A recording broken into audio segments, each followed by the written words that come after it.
Chapter 393. Do you think it was done by one person or two? Gu Lingqing asked. No less than 2 people. They drugged Avril and didn't let the lamp fall to the ground. One person couldn't have done it. The one who locked the door didn't come in from the front door because the door was locked from the outside. If the one who locked the door came in, then there must be another way in. Wu Nian walked to the fireplace and looked at the ashes inside. Gu Lingqing look. Gu Lingqing walked over and saw the drag marks on the ground. I'll go take a look. He went in and quickly came out. Oil splashed down from above. Then there were more than 10 pieces of wood that were on fire. When the wood came into contact with the oil, it burst into flames. Gu Lingqing pulled Wu Nian's hand and took 3 steps back. Break the door, Gu Lingqing said. He picked up a chair, walked out, and smashed it against the door. Once, twice, 3 times. On the 6th time, the door was smashed open. Sykes had been stabbed in the neck. He was lying on the steering wheel with blood all over the ground. Wu Nian put his hand under Sykes's nose. He was already dead. He shook his head at Gu Lingqing. Run forward and call Mo Shui when there's a signal. Tell her to close the door and get the surveillance footage immediately, Gu Lingqing said. He climbed onto the roof of the car and looked around. I see them. There are 3 of them. I'll go after them. Gu Lingqing jumped off the roof of the car and quickly ran toward the north gate. Wu Nian immediately called Mo Shui when there was a signal. Mo Shui, something happened. Someone kidnapped Avril. Send someone to the north gate immediately. After saying that, Wu Nian hung up the phone and ran towards the north gate. Gu Lingqing saw the 3 people shoving Avril into the van and grabbing the door. Gu Lingqing, be careful, Wu Nian shouted worriedly. Gu Lingqing jumped into the van. Another person was kicked out of the other door. When the man's companion saw that his companion had been attacked, he immediately got out of the car with a knife in his hand and warned fiercely, "Mind your own business." Gu Lingqing looked at the 2 masked men coldly and rushed over. He was so fast that one of the masked men's hands was restrained by him, and the knife fell to the ground. The other wanted to help, but Gu Lingqing grabbed his wrist and pressed him against the car door. The man on the ground clutched his stomach and crawled up. When he saw Mo Shui's men coming over, he immediately ran away. Catch him, Mo Shui said harshly. Some of the bodyguards ran towards the escaping man, while the rest helped Gu Lingqing to pin down the 2 men. Where is Avril? Mo Shui asked Wu Nian. In the car, Wu Nian said. The butler opened the car door and carried Avril out. He reported to Mo Shui, "Mrs. Unconscious." Mo Shui angrily took off the mask of the masked man and asked in surprise, "It's you?" The masked man lowered his head in panic. You know him? Stephen asked. My nephew. He's a lazy man who likes to eat, drink, and gamble. Last week, he borrowed 2 million from me, but I refused. I didn't expect him to do such a crazy thing. Mo Shui was so angry that her teeth itched. Auntie, you have so much money. What's wrong with giving me 2 million? If I don't pay you back next week, my hand will be gone. That's your business. I won't give you my money. Send him to the police station, Mo Shui said coldly. It seems that you're in a bad mood today. I won't disturb you anymore. I'll continue painting for you tomorrow, Stephen said. Mo Shui rolled her eyes at him. I didn't get my money from the ground. Both of them are scheming against me.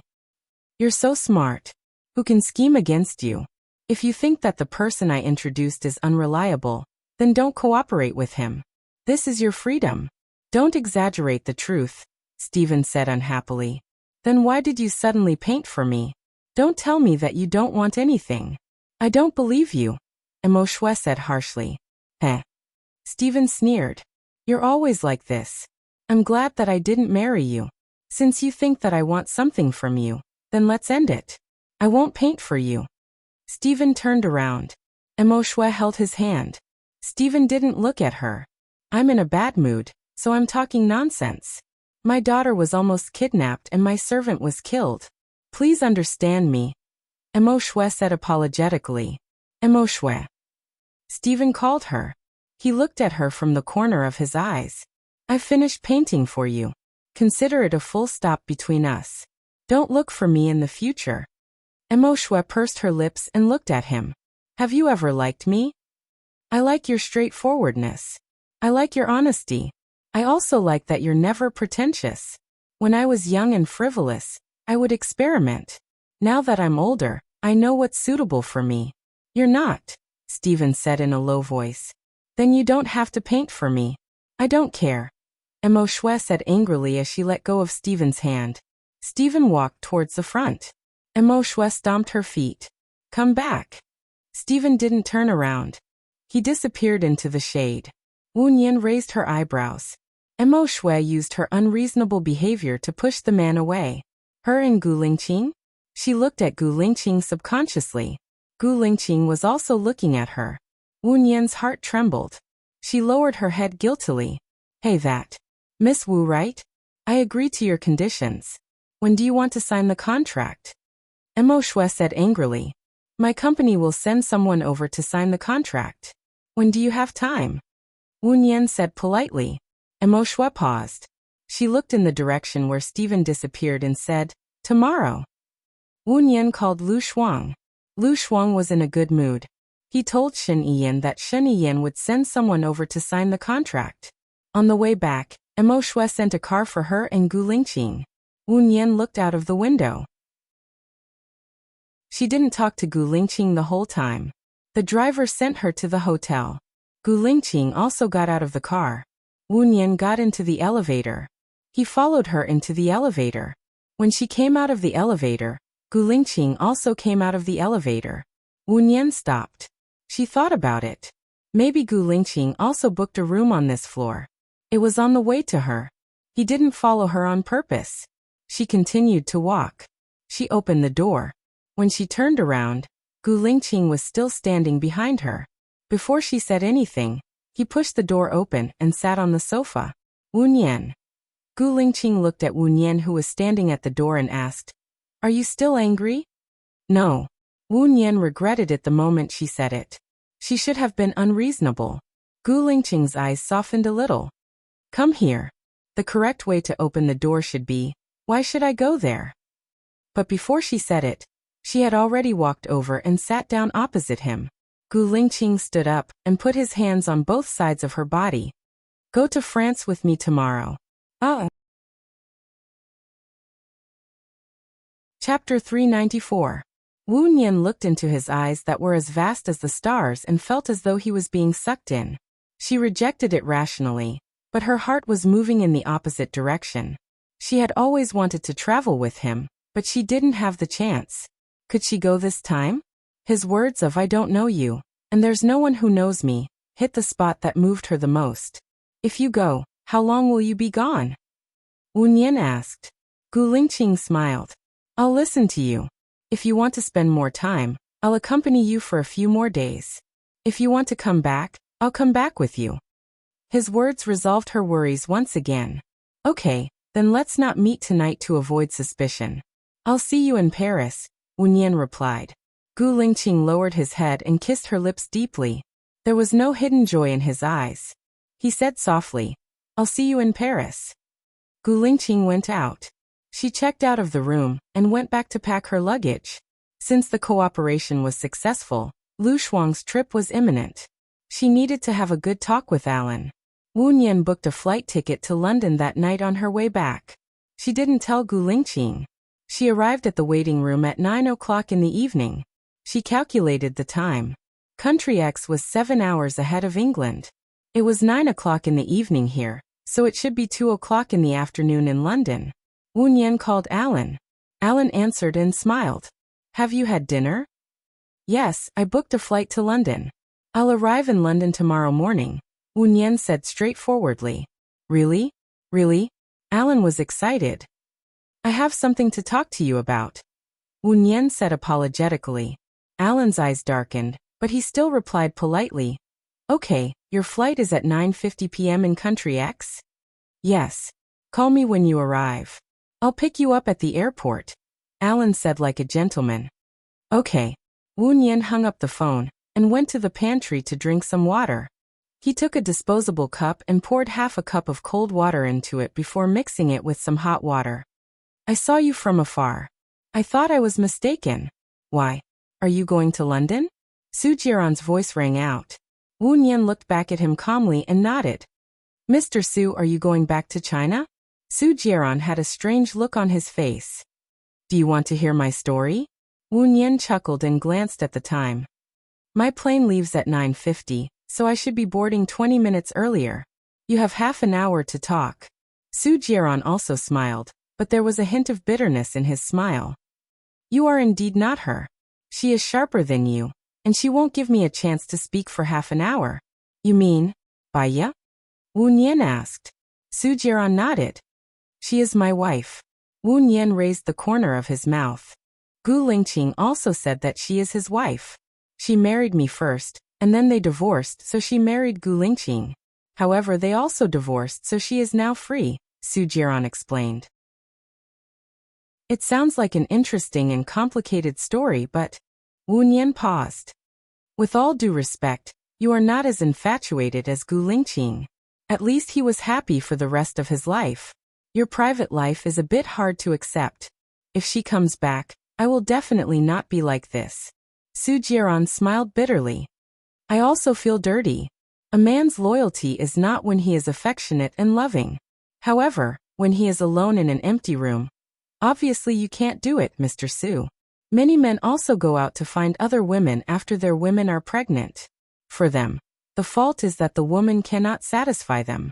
Do you think it is really the woman who is wrong? Is it really the women who are wrong?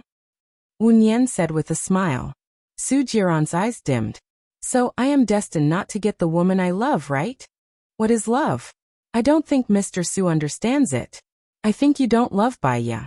If you love her from the bottom of your heart, even if another woman stands in front of you naked, you will restrain yourself if you think that once you have a relationship with another woman, you will let Baiya down. But obviously Mr. Su doesn't, Wu Nian said indifferently. I just want to use this method to temporarily numb myself, forget her, and find other substitutes, but I can't forget her. You can't forget her, not because of love, but because of other factors. For example, you can't get her, you are hurt, and you are unwilling. What makes people remember for a lifetime is not love. Love is forgetful, and it is something that will become thinner and thinner as time goes on. The longer we spend with our so-called lover, the more we forget how to love each other. On the contrary, unwillingness and hurt will be remembered for a lifetime, because every day, you will wake up because of unwillingness, and you will repeat the process of unwillingness every day. Therefore, unwillingness is something that will be remembered deeply, Wu Nian explained. Then how can I forget unwillingness? I live in pain every day, or it is more appropriate to describe it with the words living is worse than dying, Su Jiaran said sadly. Wu Nian smiled. Use other more meaningful things to transform it, such as the dream you had when you were young, or a greater career, or to feel the kindness of the people around you, or perhaps find a suitable woman to fall in love with. It is difficult to let go, and when the day comes, you will be able to let go. If you do, you will be able to reap happiness. Why make things difficult for yourself? Then can I chase you? I promise, those ridiculous things in the past will not happen again. And I will start from a good start, Su Jiaran said, seemingly sincere. No. Wu Nian directly refused. Because I have a boyfriend. I am sorry, you should find a girl who does not have a boyfriend. A wrong start is the source of pain. You said that Alan will not marry you, I promise, Su Jiaran said with certainty. Whether you marry me or not, it has nothing to do with Mr. Su. Wu Nian took a sip of water. Su Jiaran looked at her and did not leave. In the end, did Mo Shui cooperate with you, or with Gu Lingqing? I saw that he also went to Mo Shui's manor this morning. I think you should know who the boss behind me is, right? Although Gu Lingqing's family is prominent, luxury accessories are not his strong point. Mo Shui is not stupid, he should know who to cooperate with, Wu Nian said implicitly. Even if she did not say who Mo Shui cooperated with, Su Jiaran would soon know. She did not need to hide it. You are such an excellent employee. I don't know what condition I have to recruit you, Su Jiaran said with a smile. He put on what he thought was the best, most sincere, and most charming smile. Wu Nian admitted that Su Jiaran had a good appearance. I helped Shenian because Lu Shuang is my friend. In fact, I am not his employee, I am a teacher. Chapter 395. Wu Nian recalled the time when he first met Su Jiran. He knew that she majored in medicine. She said that he knew all the directors of the hospitals in City A and could arrange jobs for her. Wu Nian laughed. You seem to have forgotten Shen Yi's status. It's easy for me to find a job, but I want to rely on myself. You don't have to worry about me. So, you're not going to give me any chance? Su Jiran said disappointedly. Giving you a chance will only make you pay. The more you pay, the more unwilling you will be. Knowing that it is impossible, it is better to nip it in the bud. Before the plane takes off, I want to go to the bathroom. Is there anything else, Mr. Su? Wu Nian asked politely. Can I see you again in the future? Su Jiran asked. Since it's impossible, there's no need to waste time. The next time we meet, if it's not necessary, we'll just treat each other as strangers. Wu Nian didn't give him any chance at all. Su Jiran's possessiveness was too terrifying. If he couldn't have it, he would destroy it.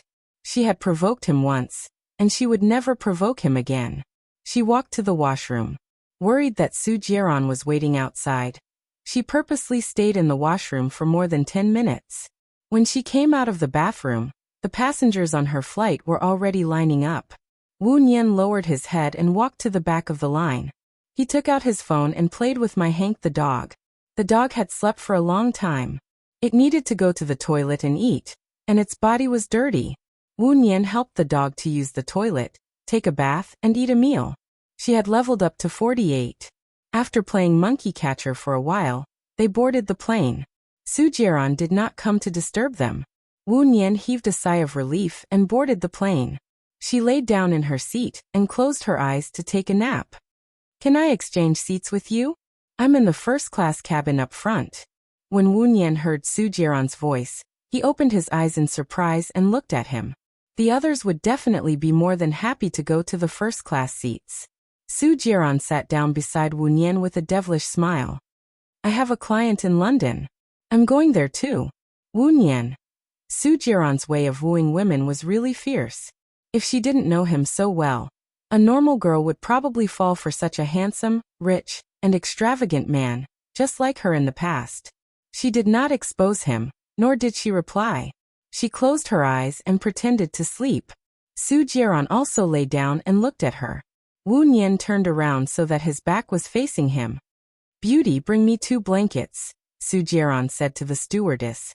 The stewardess brought 2 new blankets with a smile. Su Jiran unwrapped them and covered Wu Nian. Wu Nian did not move. He continued to close his eyes and pretended to sleep. After a long time, he finally fell asleep. She was awakened by the broadcast. They were almost in London. Wu Nian looked at the time. It was 5:45 in the morning. When he opened the curtains, the sun was not out yet. At this time, you should be able to see the sunrise on the plane. The moment when the sun breaks through the clouds is very beautiful. Su Jiran said with a smile. Wu Nian replied. I'm going to the washroom. Su Jiran let her pass. Wu Nian went to the washroom to wash up. Because there were many people waiting in line, she did not stay long and returned to her seat. Alan is coming to pick you up? Su Jiran asked. Wu Nian took out her makeup from her bag, put on some honey lotion and lipstick. Su Jiran kept looking at her. How long have you been dating Alan? Wu Nian looked at him. Not long. Why? If only I knew you before Alan. Su Jiran said regretfully. Wu Nian smiled. Actually, even if you knew me before Alan, it would not change the situation. To be honest, Mr. Su is not my type. What type do you like? An English gentleman like Alan? Su Jiran asked curiously. Loyalty, Wu Nian said concisely. Su Jiran smiled bitterly. If I told you that I stayed chaste for my wife for 3 years, and was even willing to become a eunuch for her, would you believe me? I would, but aren't you ready to pursue me now? Didn't you ask me to let it go? Su Jiran asked. Wu Nian smiled. Her smile was bright and beautiful, like a flower blooming. The sun had also broken through the clouds, and sunlight shone through the window onto her face. So, people stand from different perspectives, and the direction in which they consider the problem is also different. In the end, everyone feels that they are reasonable and resent each other for not understanding. In fact, it can only prove one thing. These two people have different views on life and values, and they cannot live together. Then I'll change, right? What do you want me to do? Su Jiaran was a little annoyed. The plane was already descending, and the radio was saying that the plane was about to arrive in Paris. The passengers were asked to stay in their seats and not move. Wu Nian looked at Su Jiaran. There are a few key elements to a happy marriage. First, the two of you must share the same values. Second, you must share the same values. Third, you must be loyal. For example, if a girl passed by a beggar every day, she would give the beggar 10 yuan. Do you think this is the right thing to do or the wrong thing? That depends on the relationship between the beggar and the girl. It also depends on the girl's experience and strength. Or, did anything special happen in her life recently? You can't generalize whether it's right or wrong. Su Jiaran said in a dialectical way. Wu Nian smiled. For me, whether the girl is right or wrong has nothing to do with me. I don't care. After all, it's someone else's business. There's no need to make irresponsible remarks. Su Jiaran was speechless. Let's talk about values. In order to pursue a girl, you spend a lot of money. A first-class seat from country X to London costs about $3,500, right? Wu Nian asked. Su Jiaran didn't say anything. It doesn't matter if you're not my husband. But if you're my husband and do this kind of thing, you won't be able to live a good life. That also depends on the person's financial strength. $3,500 is about the same as 1 cent to me. Su Jiaran said unhappily. So, our values are not the same. I'm not a romantic person. What I want is to live a down-to-earth life. Well, Mr. Su, I think I've said enough. I wish you a pleasant journey. Wu Nian smiled. The plane arrived at the airport. She wanted to get out first. Su Jiaran stopped her and didn't let her out. He looked at her deeply. Didn't I say it? I'll change your request. You can just take care of the money in the future. I don't like to take care of other people's money. I'm sorry. Excuse me. Wu Nian said coldly. Su Jiaran furrowed his brows and opened up a path. Wu Nian got off the plane and turned on her phone. Her phone was full of messages. Most of them were from Gu Lingqing. Wu Nian took a deep breath and called Gu Lingqing first. Chapter 396. Wu Nian's eyes widened. Remembering that Su Jiaran was still behind them, she wanted to pull Gu Lingqing away before she could explain in detail. Gu Lingqing's face was cold, and she flung her hand away. Wu Nian was stunned. She knew that Gu Lingqing was angry, so she walked forward with her head down. Gu Lingqing gritted his teeth, held her arm, turned around, and walked to the other side. There were 2 guards stationed at the exit on the other side. Gu Lingqing handed the ID to the guard, and the guard scanned it before letting them in. After they got out of the exit, Gu Lingqing did not say anything and continued to pull her forward. Wu Nian saw that there was almost no one here, so he roughly guessed that this was the private jet channel. He pulled her into the lounge, let go of her hand, and looked at her coldly. He said in a low voice, "Tell me, the reason why you came to London." Wu Nian looked at Gu Lingqing deeply. It was best for a person not to lie. Otherwise, they needed to use more lies to maintain the lie. If they lied too much, it was easy for them to not be able to turn back. And a lie was not the truth. If they were not careful, logical errors would occur. Alan and I had a beginning. Since it's going to end, I think it's better to say it face to face, Wu Nian said in a low voice. Gu Lingqing's fierce expression softened a little. Since it's a breakup, you can tell me. Do you know how worried I was about you? Breaking up with Alan is my business. I said yesterday that we should not contact each other anymore. We will contact each other when we arrive in Paris. Wu Nian explained. So it's my fault? Gu Lingqing asked in return, looking at her with burning eyes. Wu Nian took a step forward and hugged Gu Lingqing's waist. She leaned her face against his chest and felt his warm body temperature. She said softly, "I'm very surprised that you came to London. I thought that you really like me, so I rushed over. But Gu Lingqing, I need some space. The feeling of restraint. Gu Lingqing lowered his head and looked at her. I'm not trying to restrict you. I just want to know what you're thinking. Wu Nian looked up at him. His eyes were red. She guessed that he hadn't slept the entire night, and he hadn't slept much last night either. Her heart ached for him. Didn't I break up with Alan? I didn't tell you because I didn't want you to worry, and I was even more afraid that you wouldn't allow it. That would put me in a difficult position. You came here to break up. How could I not allow it? You can't do this in the future. Although I have a bad temper, I'm not an unreasonable person. You. Gu Lingqing paused. You'll find out in the future. Then I will try my best to find out. One more thing, Su Jiaran has also come to London. Don't let him see you. A hint of suspicion flashed across Gu Lingqing's eyes. He's also in London? If I remember correctly, he should be returning to China. We met on the same plane. Gu Lingqing understood. He's courting you. I won't like him, and I've made it very clear to him. It's just that. I don't want him to know about our relationship. Wu Nian looked down. Are you afraid that he'll cause trouble, or are you afraid that he'll hurt me? Gu Lingqing asked tentatively. Gu Lingqing, I have my reasons that I don't want others to know, but I don't want to tell you now. Maybe I'll be willing to tell you everything one day, but not now. So don't test me, okay? Wu Nian pleaded gently. Gu Lingqing thought for 15 seconds and nodded. Okay, how long do you need to stay in London? I should be going to France tomorrow. If I meet Su Jiaran at the airport tomorrow, he'll probably go to France with you again. I'll stay here and take my private jet tomorrow. It's safe and I don't have to worry about anything, Gu Lingqing said domineeringly. Wu Nian thought for a moment. Okay, then I won't contact you today. I'll contact you tomorrow. Gu Lingqing frowned.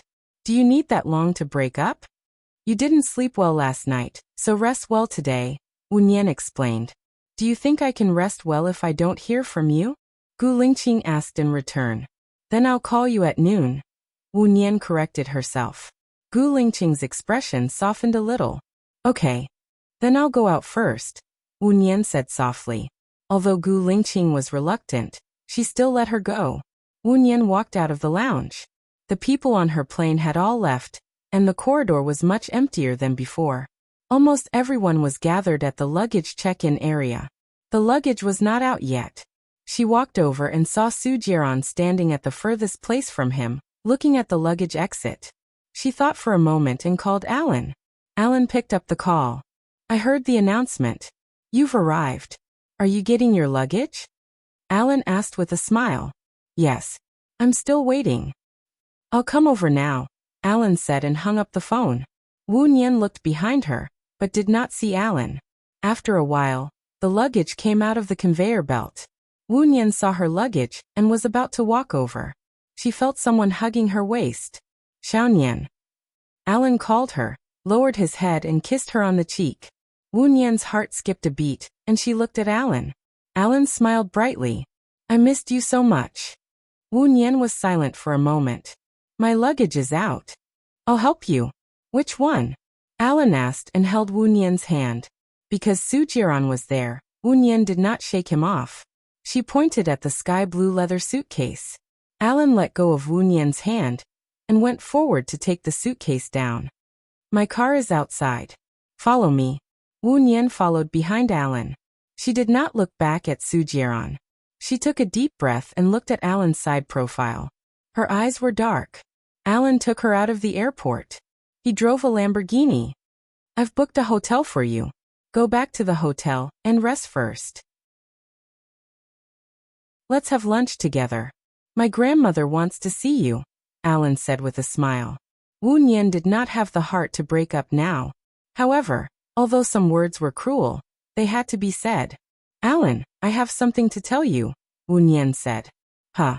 Alan looked at Wu Nian's face and smiled. Get in the car first. He opened the car door in a gentlemanly manner. Wu Nian sat in the car while Alan drove. Wu Nian did not say anything. It was not a good time to talk while driving. He stopped in front of the Histon Hotel. He unbuckled his seatbelt and was about to open the car door when Wu Nian held his arm.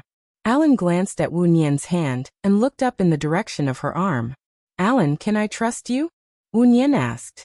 Of course, Alan said without thinking. He turned around and faced Wu Nian, waiting for her to speak.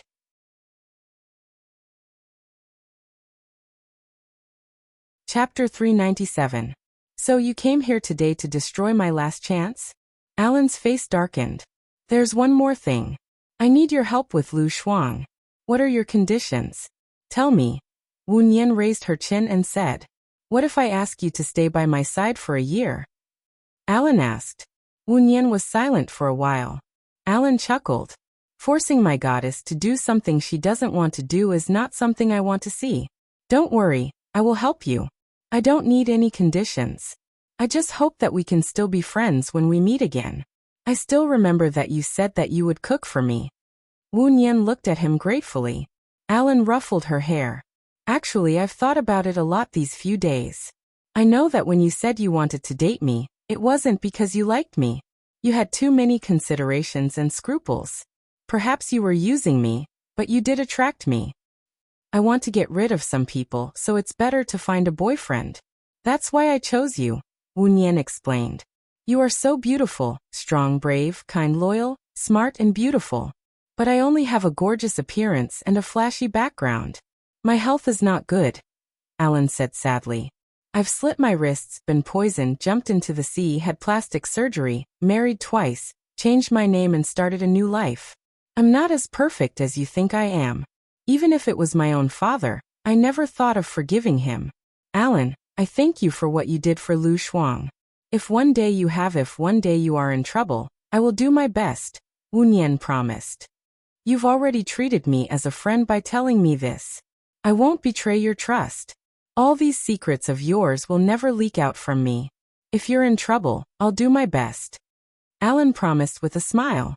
Wu Nian leaned forward and hugged Alan. Thank you and I'm sorry. I've said it before. You don't have to apologize to me. I'm willing to do it, Alan said in a low voice. Wu Nian let go of Alan. Thousands of words were left unsaid. She thanked him for his help, for his dedication, and for not asking for anything in return. Then I'll get off, Wu Nian said. Let me know one day in advance when your friend is coming to England, Alan said with a sad look in his eyes. Yes. Alan smirked. You're in room 1809. I've already booked you. Although we can't be lovers, we can still be friends. Let me be your host, okay? All right. I'll go upstairs to put my luggage down. Wu Nian pushed the door open and came down. Alan also got out of the car and helped her with her luggage. When are you leaving? Tomorrow. Just one day. Alan was a little disappointed. There are many famous attractions in London. You might not be able to see them all in one day. Where do you want to go the most? Is there anything you want to recommend? If you're not tired, put your luggage down. I'll take you somewhere. Alan smiled. Wu Nian nodded. Okay. Alan drove for 2.5 hours and arrived at a church. This church is modeled after St. Paul's Cathedral. Behind the church is a miniature version of Buckingham Palace. You can eat, race and play golf here, Alan said. Wu Nian got out of the car and looked around. It's a very unique English church, but there aren't many visitors. This is my grandmother's place. It's not open to the public. Huh? Your grandmother? Wu Nian had a strange feeling. With her current relationship with Alan, it wasn't appropriate for her to meet Alan's elders. Alan could tell that Wu Nian was worried. Don't worry. My grandmother really wants to see you, but she respects me very much. I'll tell her about our relationship. Also, my grandmother has a very good friend who's from country A. She'll be very happy to see you from country A. But I didn't bring a gift. Wu Nian wasn't used to meeting elders empty-handed. You're the best gift. You just need to chat with my grandmother, Alan said. If she went, it would be unreasonable for her to leave. Alan brought her past the church to the miniature version of Buckingham Palace. As they walked into the magnificent hall, she saw an old grandmother making tea. Grandmother, this is Wu Nian. She's my friend from country A, Alan introduced with a smile. You're from country A? Alan's grandmother smiled and looked at Wu Nian. She said lovingly, Good, very good. Xiao Tang is also from country A. Hello, grandmother, Wu Nian greeted respectfully. Come here. Alan waved at Wu Nian and ordered the servant.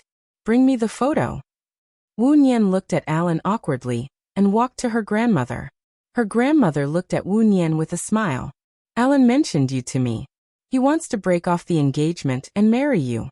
I think you're a good person. I've decided to break off the engagement. Well, Wu Nian looked at Alan again.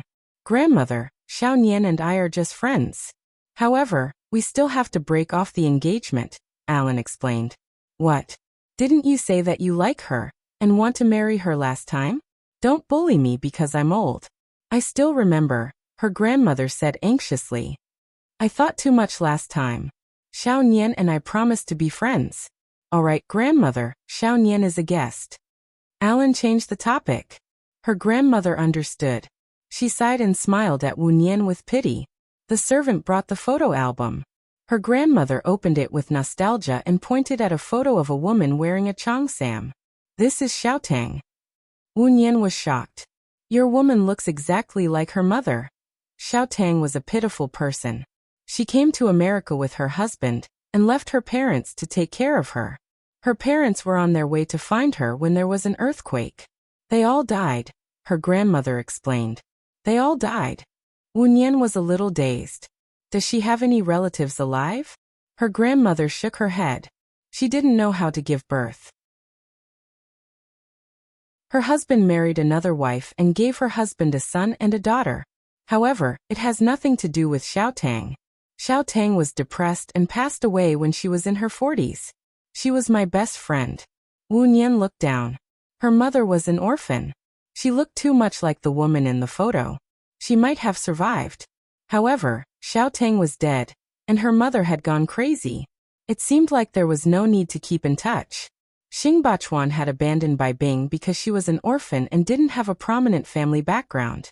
If Bai Bing hadn't been separated from her parents, she would have been a socialite. She wouldn't have been abandoned and wouldn't have gone crazy. Unfortunately, there were no ifs in the world.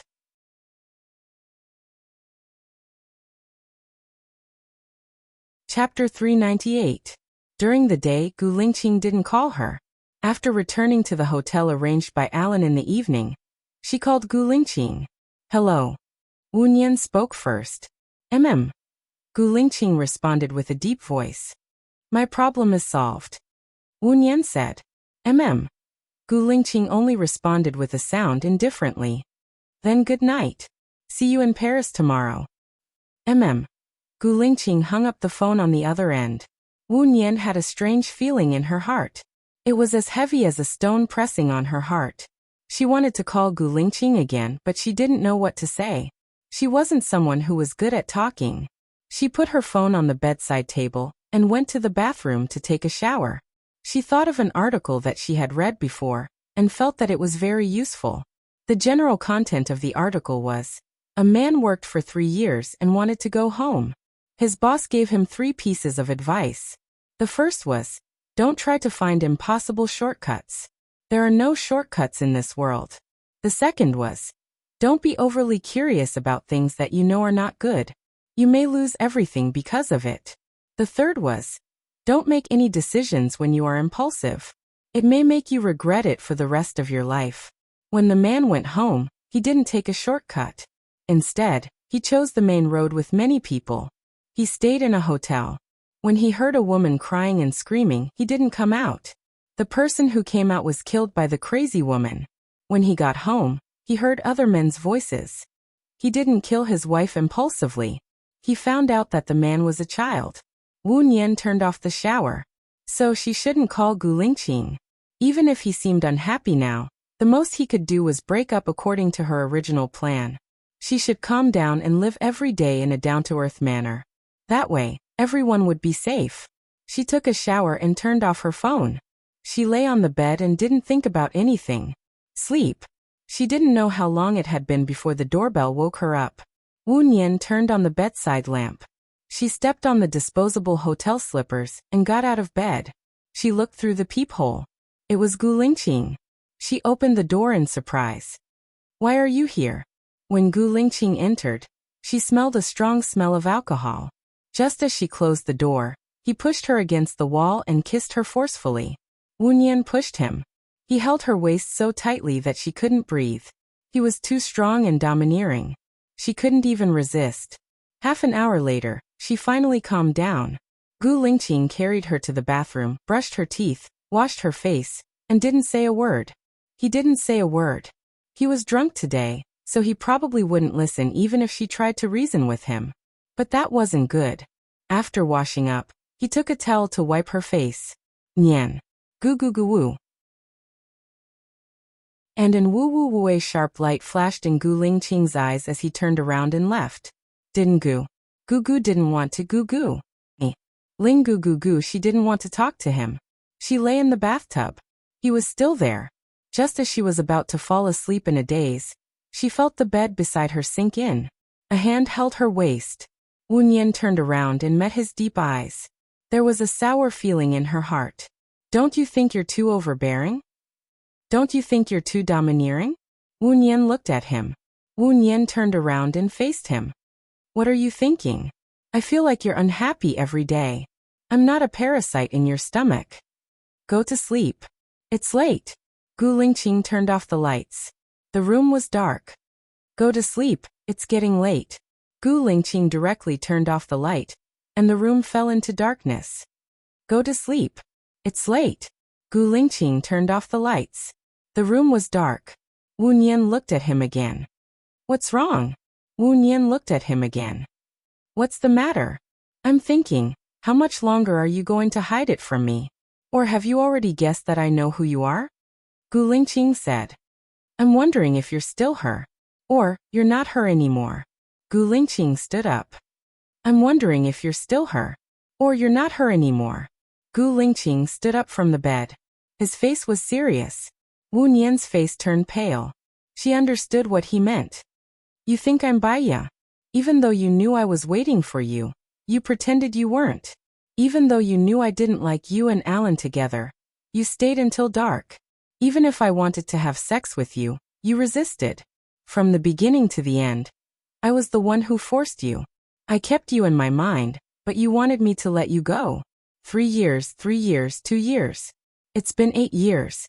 Our child is already 7 years old. I thought that if I continued, I would make you suffer. I can't see the future and happiness. So, Baiya, I should give up on you. Wu Nian looked at Gu Lingqing. Also, don't look for little Yin anymore. Right now, little Yin only thinks that his mother is dead.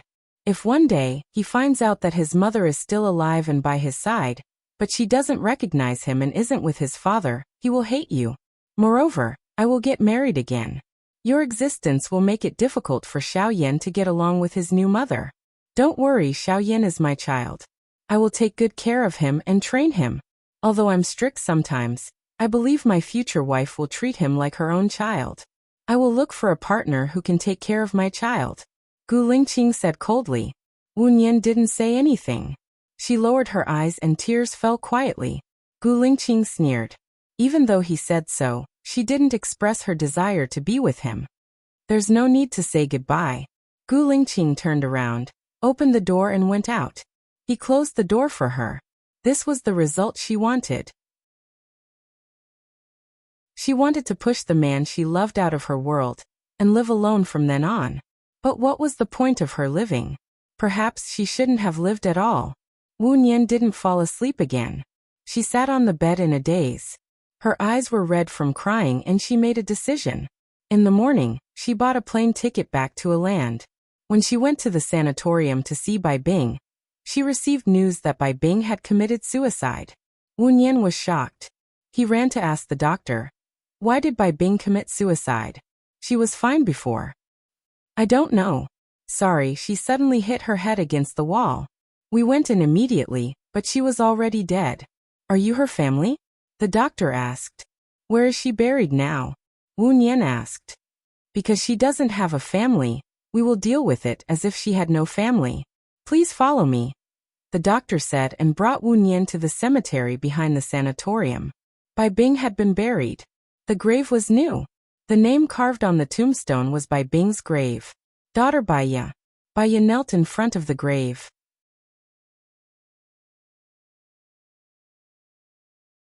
Chapter 399. After paying respects to her mother, Baiya called Lu Shuang.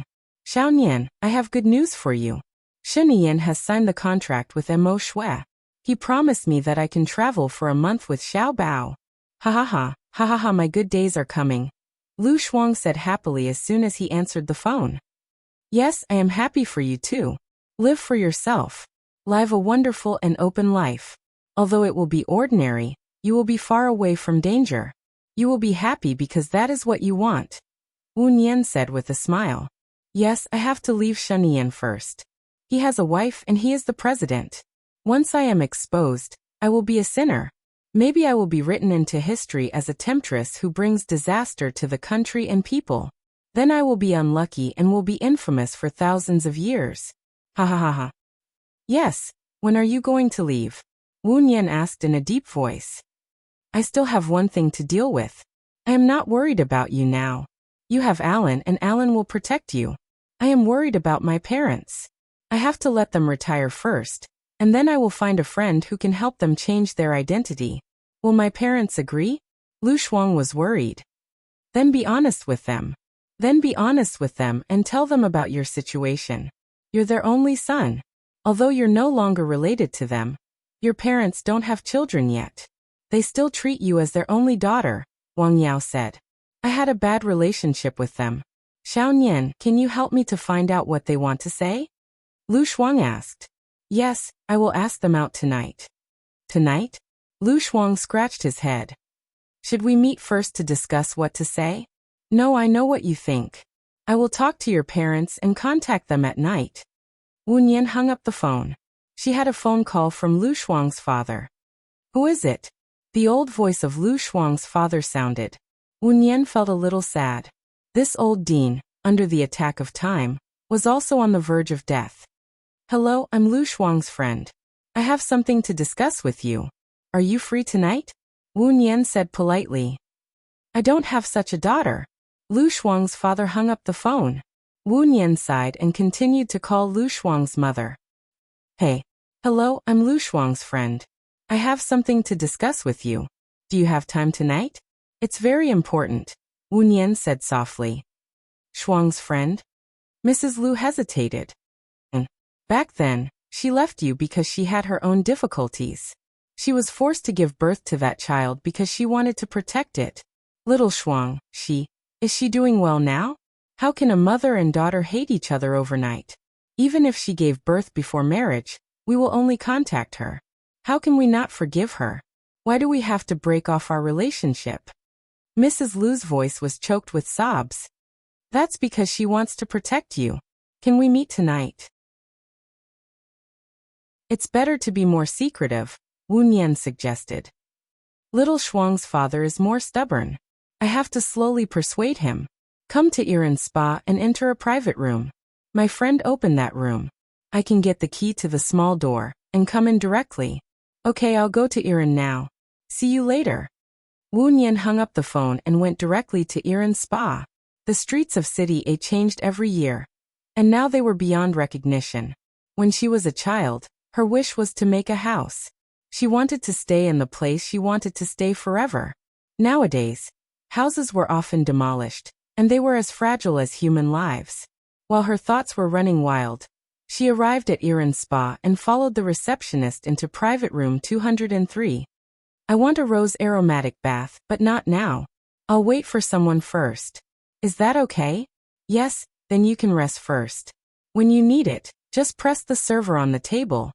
The receptionist said with a smile and handed her a cup of lemon tea.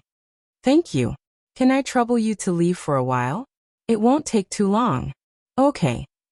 The receptionist gave Wu Nian a strange look and went out of the room. Wu Nian texted Lu Shuang's mother. I'm in private room 203. She had just sat down on the sofa when Lu Shuang's mother came in from the small door and locked the door. She asked anxiously, What's wrong with little Shuang? She hasn't come home, and she doesn't even call. She doesn't come home on New Year's Day, and her father is so angry that he's sick. I'm sorry, Lu Shuang has her own difficulties. She provoked someone she shouldn't have provoked, and was forced to have sex with him. The other party also didn't allow her to abort the child. Otherwise, the people she cares about will be in danger, especially you. She was worried that she would drag you down, so she broke off the relationship with you and hoped that you wouldn't be involved. Now Lu Shuang has a chance to leave that man, but she wants to leave this country and live an incognito life. She's worried that after she leaves, that man will deal with you, Wu Nian explained. Lu Shuang's mother frowned and asked several questions in a row. Who did little Shuang offend? She's too straightforward, but she's not a bad person. I've always told her to be careful with her words and actions. What should she do now? Where is she going? Will she never come back? Then what about me and her father? Now, her father misses her so much that he's sick. I can't tell you who she offended for now, but that man is powerful. One word from him, and the whole country will tremble. His power is beyond your imagination. Is it Shen Yan, the current president? Lu Shuang's mother asked suspiciously. Wu Nian paused. She didn't expect Lu Shuang's mother to be right. Lu Shuang's mother could tell from Wu Nian's eyes that she was right. I knew it. He always provoked little Shuang when he was young. I also said that this person actually became the president. I didn't expect that he would treat little Shuang like this. He's already married. Little Shuang hates mistresses the most and hates being tied down the most. She must be very sad now, Mother Lu said. Lu Shuang's mother's eyes were red, and she wiped her tears. Fortunately, she has a chance to escape now. She also found a way to help you change your name and live a new life. Although you can't contact your old friends, you're not in danger. I don't know if you're willing. Can't we go with her? Where does she go? Where do we go? We can find new friends, we can find new jobs, and we only have one daughter. We can still take care of her. Lu Shuang's mother said sadly. That's the best. I can arrange it. I don't know what Director Lu thinks. Old Lu actually cares about little Shuang more than I do. He just doesn't understand. Now that he knows all this, he's definitely willing. Lu Shuang's mother said with certainty. If you're willing, give me a call. I'll arrange it. Lu Shuang's mother looked at Wu Nian. Thank you. It's my duty. Wu Nian smiled.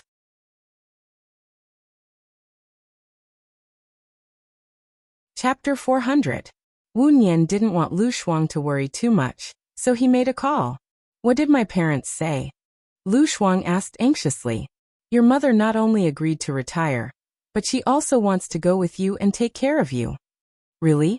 Lu Shuang was excited. Yes, she also wants to persuade your father. Don't worry, your father loves you more than your mother does. He knows you have difficulties, so he will definitely go with you. Also, since your parents have been contacted, for safety's sake, don't meet them. Shen Yan is a cautious person. It's better for us to be careful as well. Yes, it's great that my parents are willing to go with me. I have enough money for us to live for the rest of our lives. Except for not being able to see you, I don't have any regrets. Lu Shuang said with tears in his eyes. All good things must come to an end. It's my luck to be friends with you. You must be happy. Wu Nian smiled. I promise you I will be happy. Lu Shuang promised. Wu Nian was soaking in the rose-scented bath, quietly closing her eyes and enjoying the comfortable massage. Guest. Wu Nian was woken up by the beautician and opened her eyes. You've been soaking for 2 hours. It's not good to stay in the bath for too long, the beautician said gently. Sorry, I fell asleep. Wu Nian stood up. The beautician wrapped a towel around Wu Nian. Maybe because of the long soaking, she was short of oxygen and her legs were weak. She lost her balance and fell into the bathtub again. Wu Nian held her forehead and said apologetically, I'm sorry, I can't seem to do anything well. How much do you need? That's not necessary.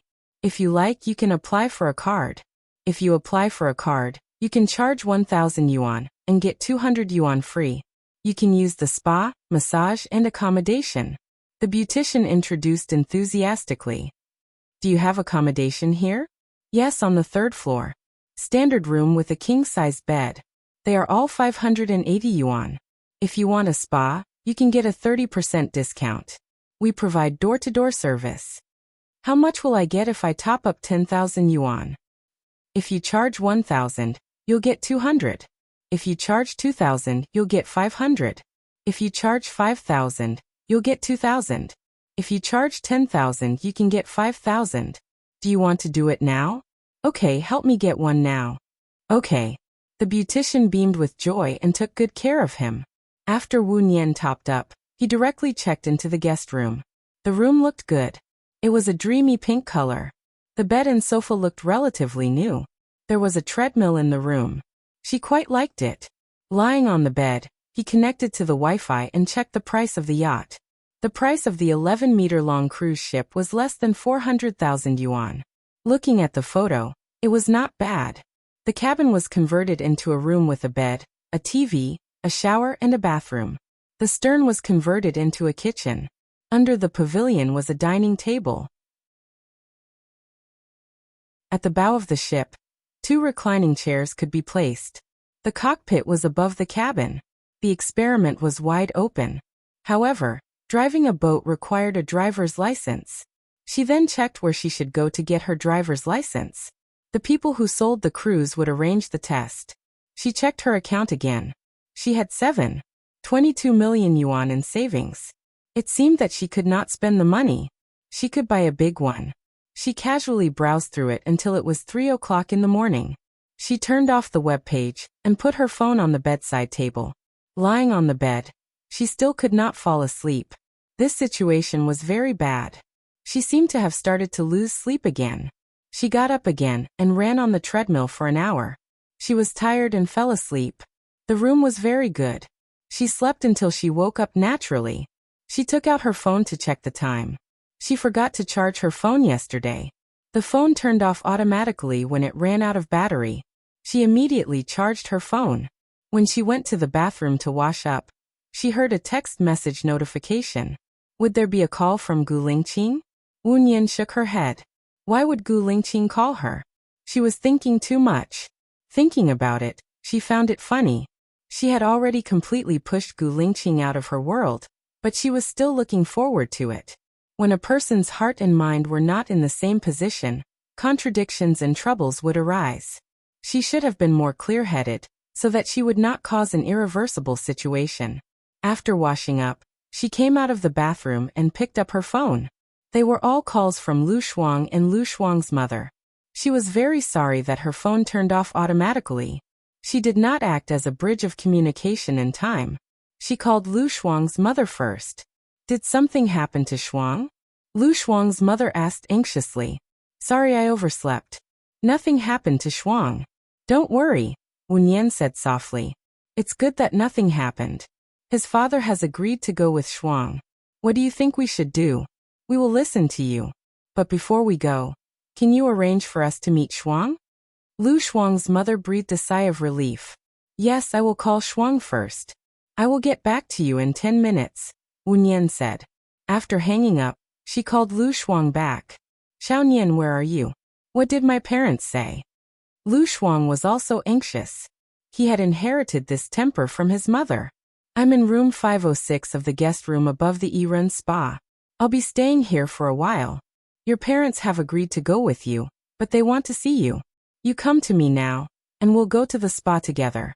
There's a little door, and your mom and dad can go. Come here. Okay, I'm coming now. Lu Shuang hung up the phone in a hurry. Wu Nian was coordinating from the inside, allowing Lu Shuang to meet her parents. They were chatting while she stood guard outside. She estimated that she and Lu Shuang would part ways in less than a month. More or less, she felt sad about parting. She didn't want to show it and affect other people's feelings, but she really felt sad. An hour later, Lu Shuang came out of the private room. His eyes were still red. He held Wu Nian's hand and said, Xiaobai, thank you. You don't have to thank me.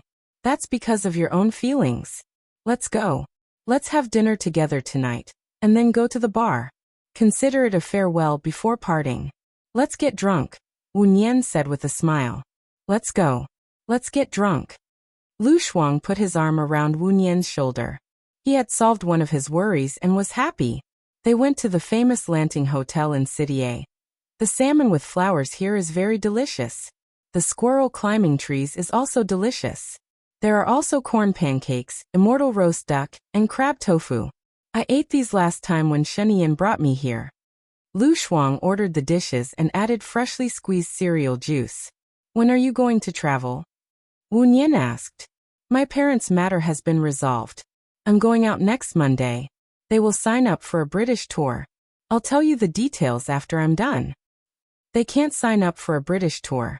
First, if Shenian knows that you're going to Britain, he will definitely guess something. He can easily cancel the tour. And your parents won't be able to go out, Wu Nian reminded.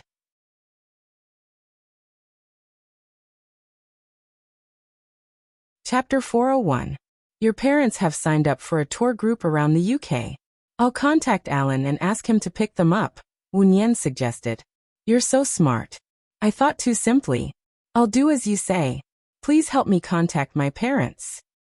Okay. After dinner, they went to a nearby bar. They drank a lot and were drunk.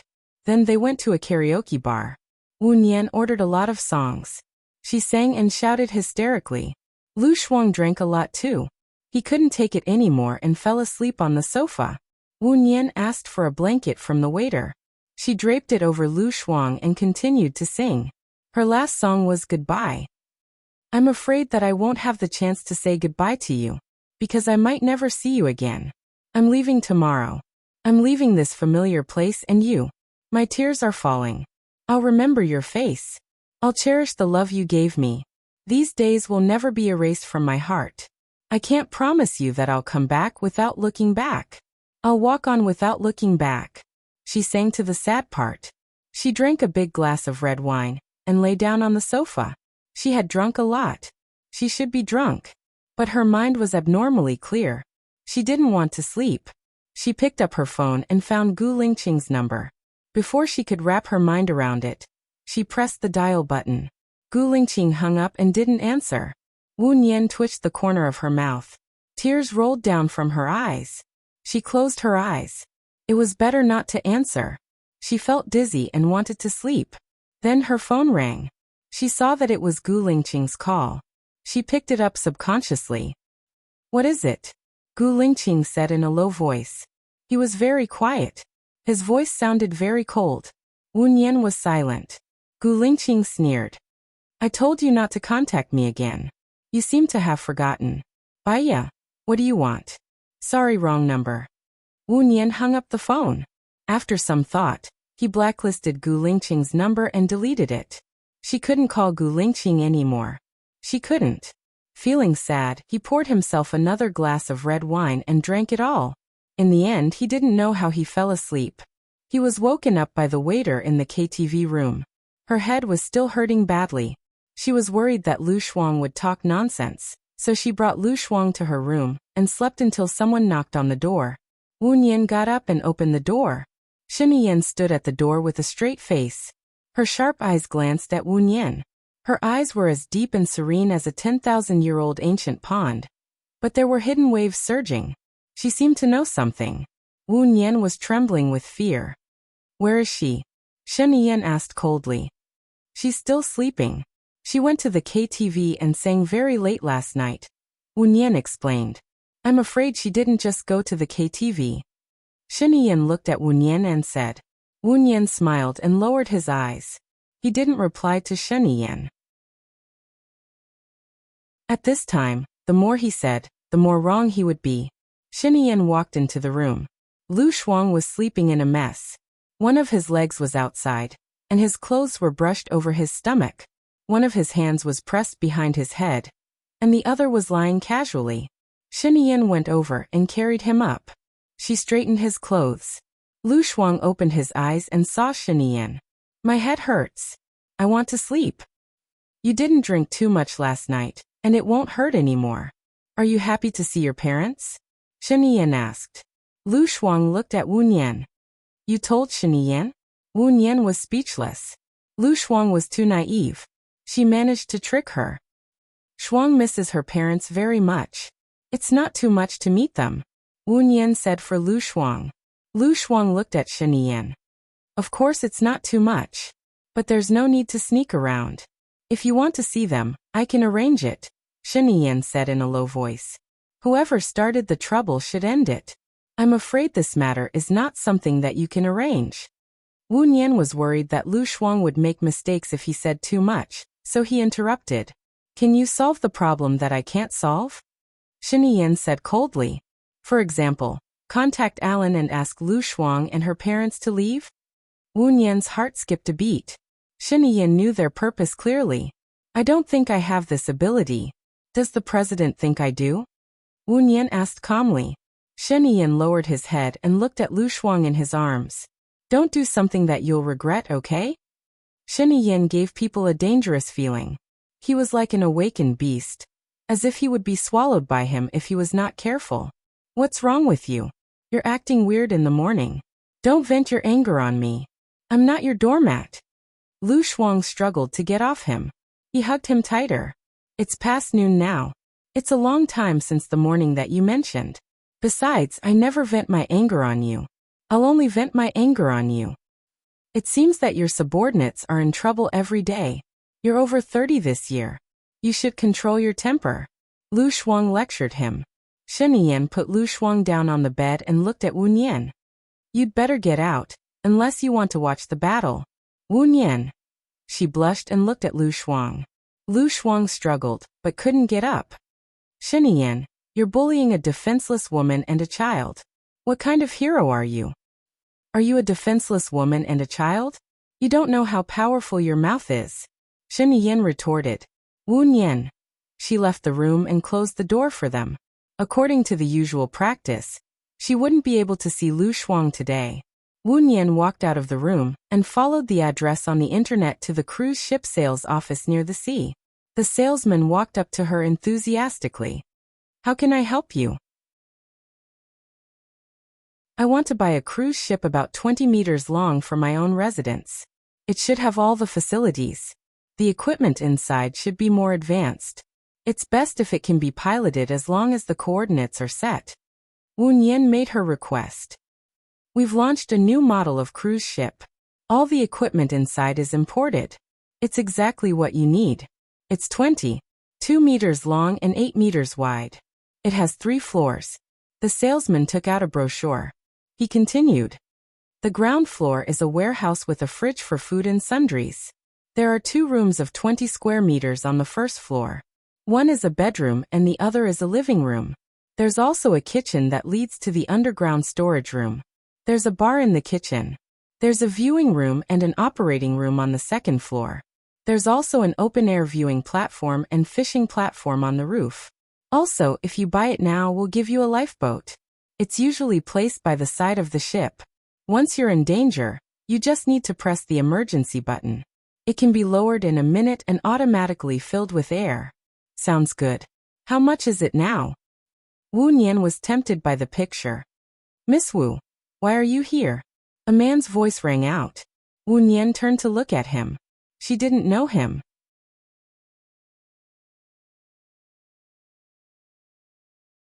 Chapter 402. Wu Nian replied. Her eyes were covered with a thin veil. I'm here with a friend. I won't disturb you then. Oh, okay. Zhang Xingyu replied. Miss Wu, the original price of this model is 1.08 million, but we're having a promotion now. The price is 980,000, so you can enjoy a discount of 100,000.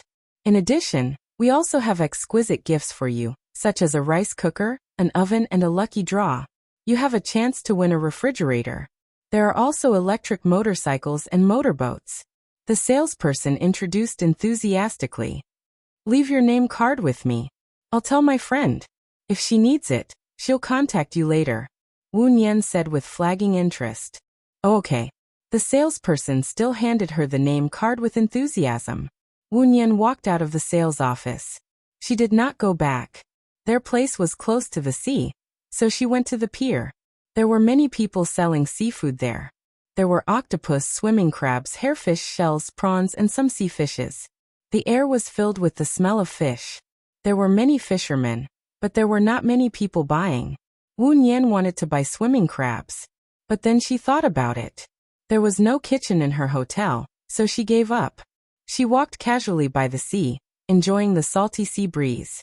She remembered that she and Gu Lingqing were sitting by the sea, enjoying the sea breeze. The fire in the pile of stones was very hot, and the wild boar stewed bamboo shoots in the pot was bubbling. The fire dyed their faces red. There were only the two of them there, but she did not feel lonely. Her heart had never felt so peaceful before. Now, she was alone for the rest of her life. She wandered around the bustling city. Other than feeling more lonely, there was not a day that her heart felt at ease. She did not know where she was going, nor did she know where she could stop. Every day, she lived in loneliness and despair. In front of her, an old lady carrying a bamboo basket fell to the ground. She ran over and wanted to help her up. "Old lady, are you okay?" The old lady sat on the ground and grabbed her hand. She shouted, "Help! Someone hit me." Wu Nian looked at her and asked calmly, "Are you sure you want to do this?" "Miss, this is the blind spot of the camera. I just need to insist that it was you. I don't want much. Give me 200. Otherwise, I'll make things worse." The old lady lowered her voice. The corners of Wu Nian's mouth twitched. Using the kindness of others to extort money. Even if you live comfortably in this life, there will always be retribution on you or your children. "What did you say? Believe it or not, I will tear your mouth apart," the old lady said fiercely. She had learned one thing when she was studying psychology. Because of lack of confidence or extreme fear, people would put on a more ferocious front to hide their inner uneasiness. Or in other words, they wanted to escape from something. The old lady was stunned. She was stunned when she saw the old lady.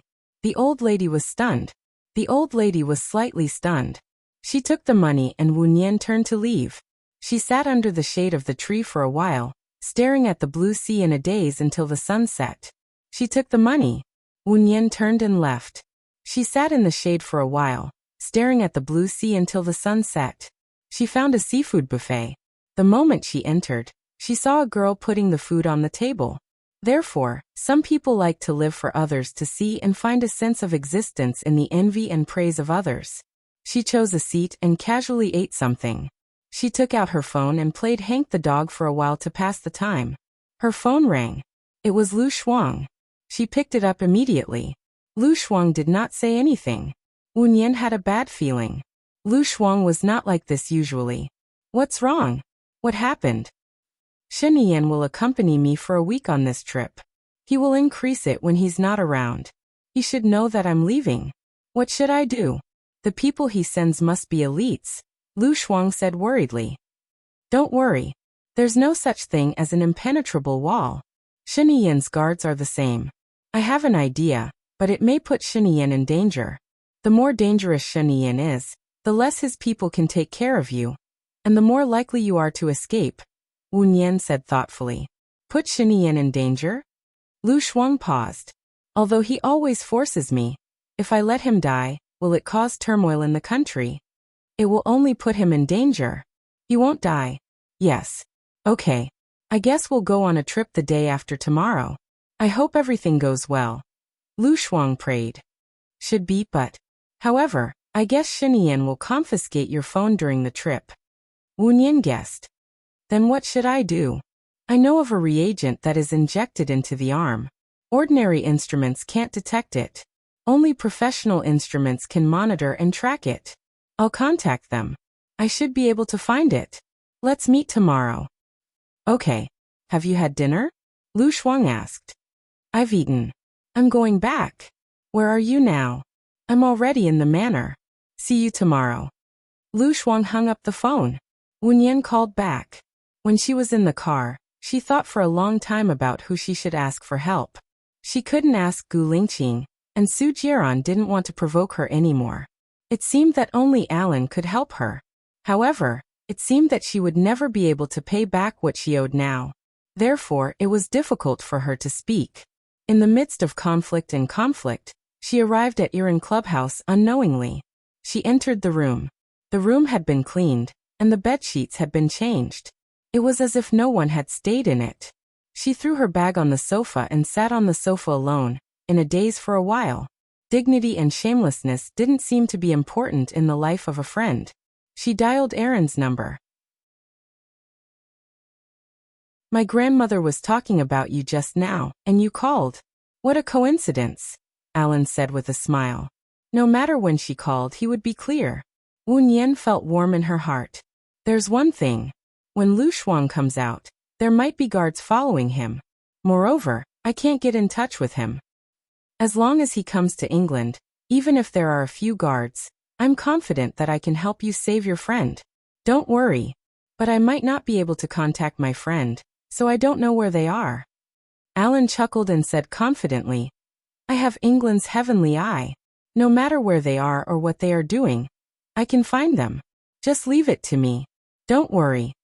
Hearing Alan's words, she seemed to be relieved. She didn't even have to think about how to transfer the guards. Thank you, Alan. You're welcome. We're friends, hee. We're friends. Wu Nian repeated Alan's words and hung up the phone.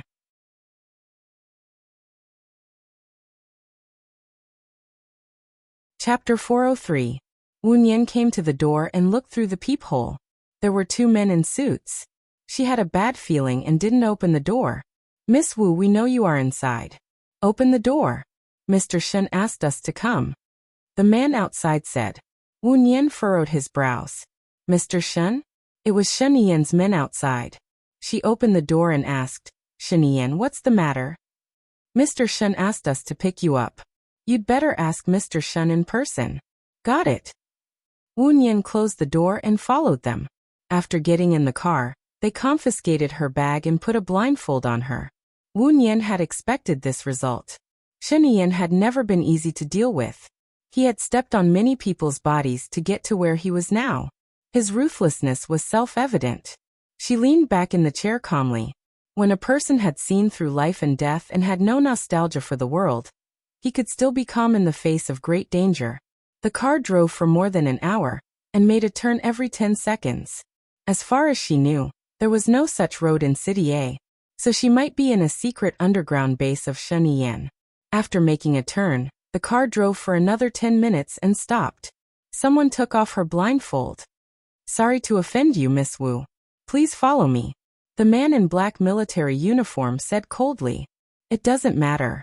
Wu Nian got out of the car and followed the man in black military uniform. She stopped after passing several doors. There were 8 soldiers stationed in front of this door.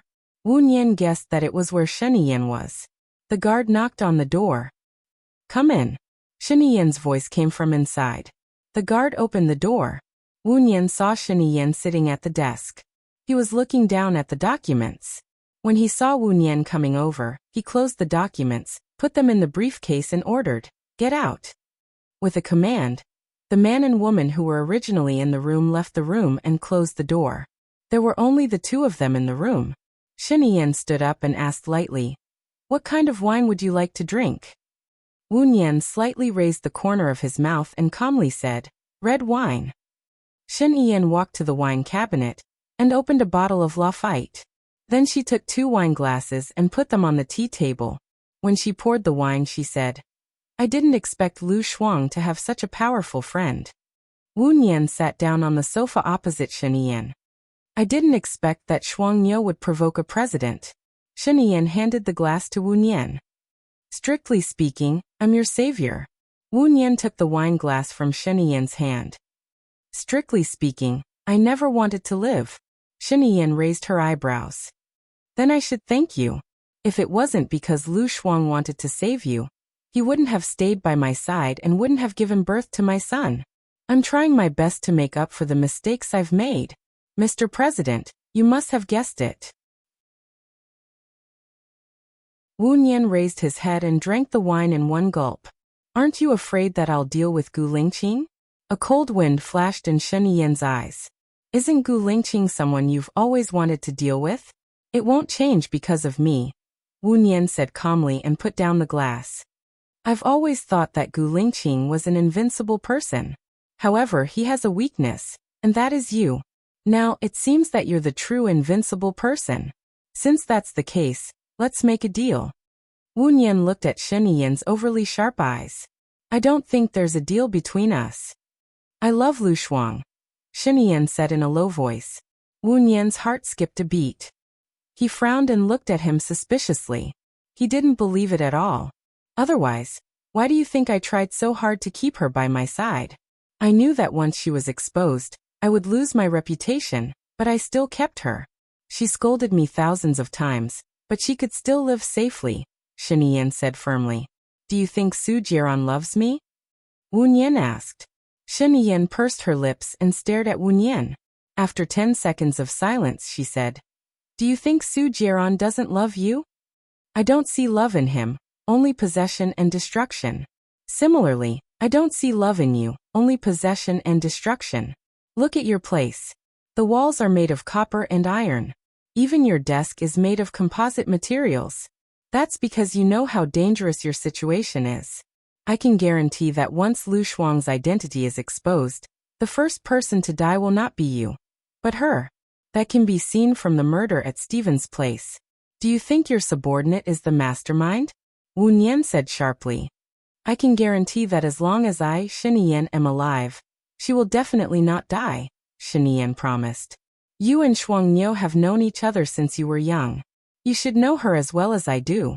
She is simple, loyal, straightforward, impulsive, but kind. She will never plot against others or plot against others. She doesn't like restrictions. She likes a free life. As long as she wants to do something, she will do it naturally and naturally. Look at what you are giving her now. A restricted life without freedom. She is struggling at death's door every day. She can't move freely, and she has to be separated from her children. She is like a canary in a cage. Most importantly, she has to bear the crime of being a mistress. If you were an ordinary person, it would be fine. But you are the president. You will be recorded in the history books. She will be written as a femme fatale and become notorious. So, she would rather lose everything to fly freely. Shen Yan gritted his teeth. His eyes were sharp. He said with certainty, Then I will break her wings. At least, as long as the master doesn't fall, the canary's life will not be in danger. Shuang Niu will hate you for the rest of her life. Shen Yan threw the wine glass in his hand to the ground. He held Wu Nian's shoulder and looked at her deeply. I love her. You are destroying her. In my opinion, a married man has no right to love another woman. I have never touched my wife. Lu Shuang is my only woman. One day, I will make her my legitimate wife, but not now. I have my responsibilities and my family's mission. My wings are not fully grown yet, and there are still many people eyeing me covetously. Once I decline, they will accompany me to the grave. Once I fall, there will be hundreds and thousands of people. You should not drag Shuang Niu down. She is innocent. Wu Nian said with pity for Lu Shuang. That is why I want to negotiate with you. I will let Lu Shuang go. But you must tell me where she is. When I solve all the problems, I will go find her. I believe that no man in the world will love her more than me. Only I can give her true happiness. After all, Xiaobao is my son. I don't think other men will love Xiaobao sincerely. Shen Yan's eyes were misty.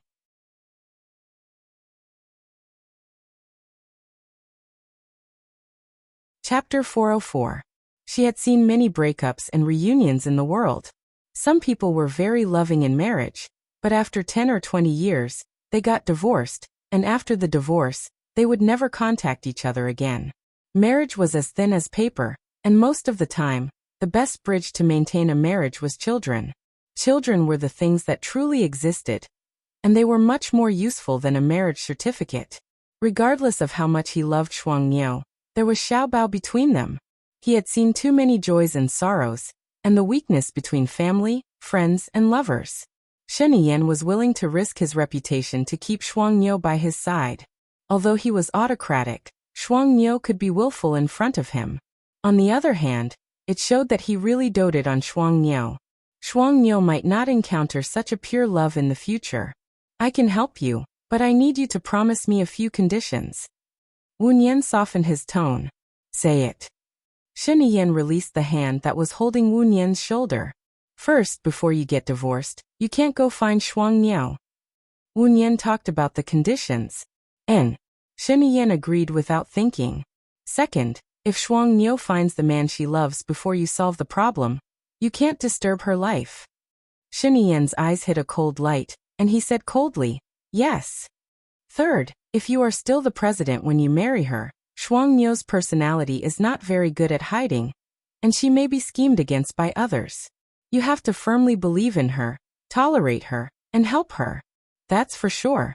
I won't let her suffer, even if I destroy everything. Other than me, no one can bully her. You can't either. Xinyan. He paused. Fine, I won't bully her. Let her bully me. I need you to swear that if you can't do the above, I will make your parents live a life worse than death, and your reputation will be ruined. Wu Nian looked at Xinyan's eyes. Vicious enough. Xinyan replied. Are you going to swear or not? Xinyan raised her hand. If I don't love Lu Shuang, I'll lose my reputation. If I don't do the above, I'll let my parents live a life worse than death. Is that okay? Wu Nian nodded. I'll tell Alan about Shuang Niu's last resting place. A glint flashed across Xinyan's eyes. She raised the corner of her mouth slightly and said, Then I'll have to trouble you. I'll get someone to send you back now. Besides, you know what to say and what not to say, right? What do you think? I don't know how Shuang Niu is so lucky to have a friend like you, Xinyan said meaningfully. Shuang Niu is a blessed person. Please send me back. After Lu Shuang settles down, I will tell you her address. Don't forget what you promised. Xinyan closed her eyes, opened the door, and ordered the guard outside. Send Miss Wu back. Yes. The guard led the way outside the door. Looking at Wu Nian's back disappearing in front of her, Xinyan ordered the adjutant beside her. I know where Lu Shuang is. Keep an eye on her 24 hours a day. I want her to never escape. Wu Nian was sent back. She looked at the time. It was already 3 o'clock in the morning. It should be 8 o'clock in the evening in London now. She dialed Alan's number. You haven't slept yet? Alan said softly. Alan, there's a change in the situation this time. Xinyan talked to me just now. He will deliberately let you leave Lu Shuang. Huh? Deliberately? What do you mean? Alan was confused. You deliberately save Lu Shuang and settle her in England for 10 days. Don't let anyone take her away. After 10 days, transfer her to D-Land, but tell me her exact whereabouts.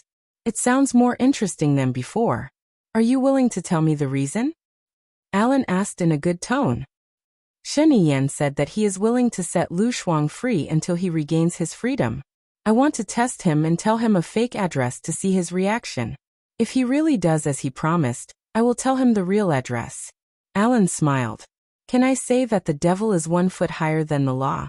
Ha ha ha ha, you are so smart. I will take it as a compliment.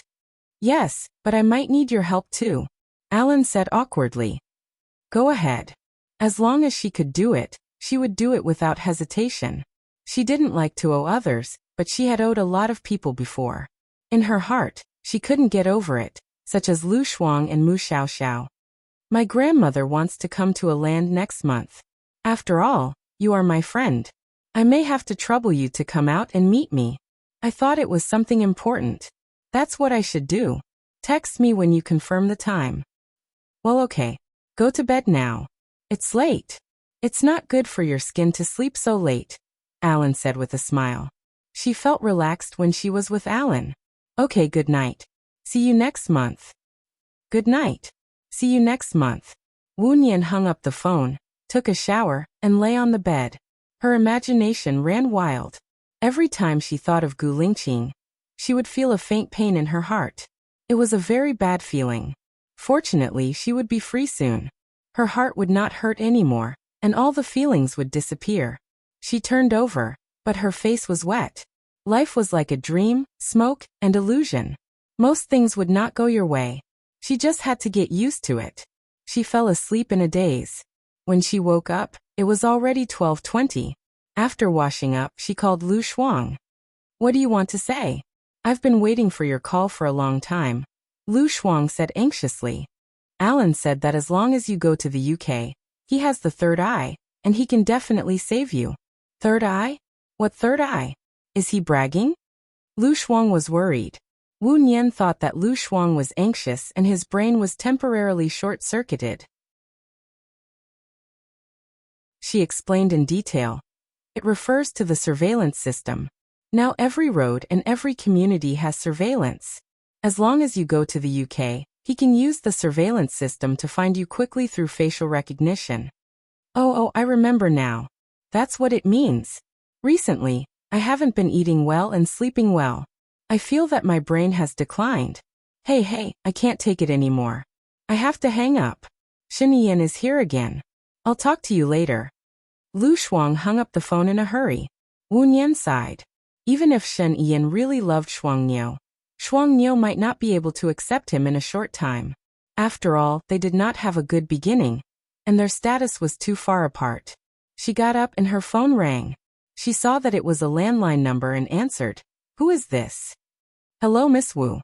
I'm from the yacht company. Today is the last day of the yacht that you liked last time. In order to show everyone's love for this yacht, we will reduce the price by another 50,000 yuan. On top of that, we will also give you a jet ski.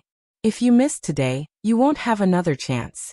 Well, I'll order one, but I want a brand new one. There must be no quality problems. Don't worry, Miss Wu. Our company has been established for 30 years and has always had a good reputation.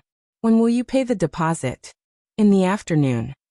Zhang Xingyu received the call and replied to Gu Lingqing. Miss Wu really bought the yacht in her own name. Do you still want to buy it?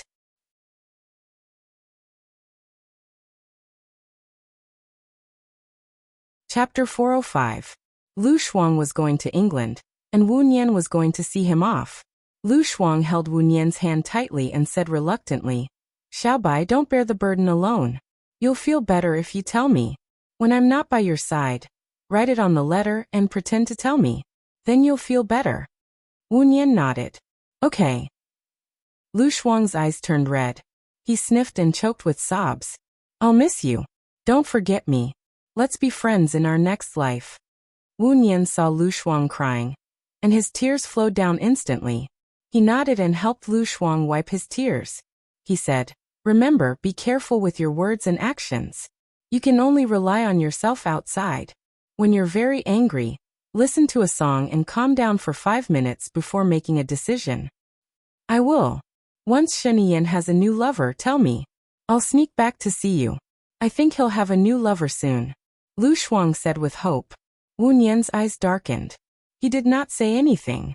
Seeing Shen Yan walking over, he said concisely, He's here. Take care. Okay. Lu Shuang replied. He couldn't help but feel sad. She didn't know when she would be able to see her good friend again, after going out this time. Shen Yan walked to Lu Shuang and put one hand in her pocket. She said meaningfully, It's not like you'll never see him again. Why are you crying? Lu Shuang wiped his tears. Why do you care if I'm sad? Do you care about other people's feelings? Shen Yan held Lu Shuang's shoulders and pulled him into her arms. Go out and have fun. I should be the one who's sad.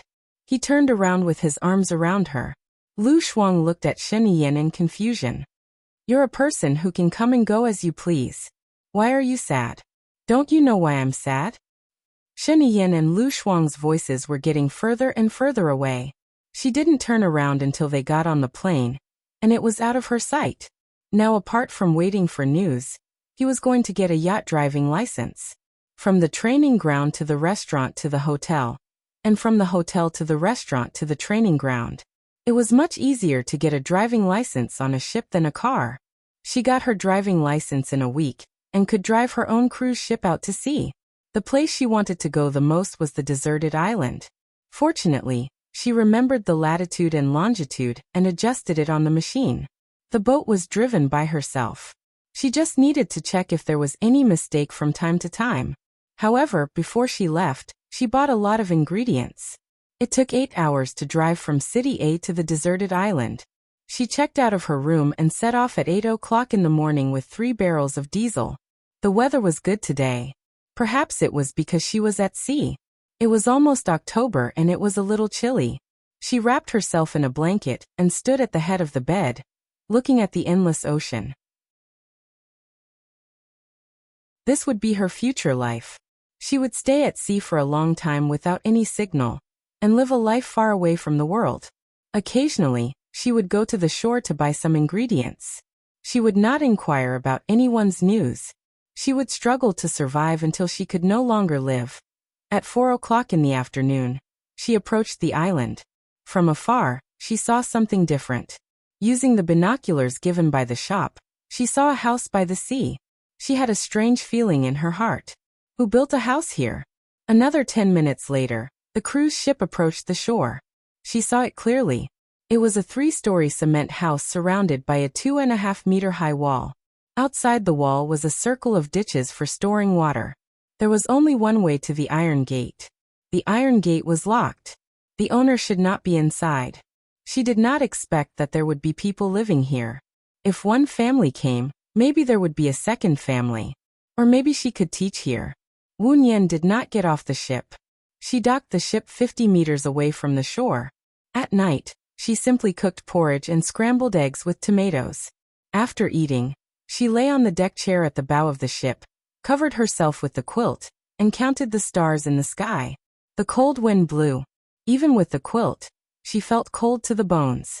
The colder it was, the lonelier she felt, even if she had arrived at the place she once wanted to return to the most. There was no man in this place anymore. She looked at the sky in a daze, thinking about what would happen after death, thinking about starting over, thinking about what if. Unfortunately, there was no answer in the end. She did not know whether to feel asleep or not. When she was in a daze, she felt that someone beside her was looking at her and lifted her quilt. She wanted to open her eyes but could not. She wanted to speak but could not. She wanted to sit up but could not move her body. After struggling for a while, she did not wake up, so she simply gave up. Life or death, it did not matter. Thinking of this, she felt her body was light as if it was about to float out of her body. She floated into the air and suddenly sank into unconsciousness. In the morning, she was woken up by the birds. Her head was dizzy and her nose was a little blocked, as if she had caught a cold. She sniffed her nose and got up to brush her teeth and wash up. She saw 2 wolves walking on the beach. Gradually there were 3, 4, 6, 12. One of the wolves saw her and howled. The other wolves looked at her. If she and Gu Lingqing had encountered this group, it would have been a fierce battle. Even if Gu Lingqing's marksmanship was good, he could not have killed so many of them. Therefore they were lucky. At least they did not die so miserably. Those wolves looked at her for an hour, but finally gave up and left with their heads down. Wu Nian cooked some porridge again. She put a few slices of ginger and red dates in the porridge and ate a bowl with tofu. After that, she ran on the treadmill for half an hour. She was so dizzy that she did not even take a shower. She took a pill and drank a glass of water. Then she lay on the bed and fell asleep again. When she woke up again, it was almost noon. Her cold did not get better. It got worse. Her nose was watery and her breathing was not smooth. She asked for it. She felt cold and shouldn't have laid outside to enjoy the wind last night. She cooked some porridge and lay on the bed to watch the movie she downloaded on the computer. She spent a week in a daze. The funny thing was that the wolves came for 5 days in a row. On the 6th day, they judged that she would not go ashore, so they did not come again. On the 8th day she returned to City A. On the one hand, she wanted to see how Lu Shuang was doing now. On the other hand, she might not have received the message that Alan had told her when to come. She left at 7 o'clock in the morning. She would receive the signal at 14 o'clock in the afternoon. Her phone kept ringing. Many of them were from Shen Yin and Alan. She called Alan first. "Where have you been? I couldn't find you anywhere," Alan said in a low voice. "I got my boat license and went out for a few days. There was no signal on the boat. I'm sorry to have made you worry," Wu Nian said apologetically. "You are living a free life." Wu Nian just smiled. "Or I am stubborn. I have rescued Lu Shuang for 2 days. I will send the address to your phone later. I will transfer her in 8 days, right?" Alan said with certainty. "Yes, and make sure that no one takes Lu Shuang away during this period."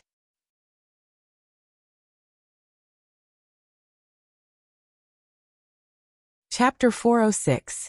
What's the matter? Wu Nian had a bad feeling. "Let's talk when we meet." Alan hesitated.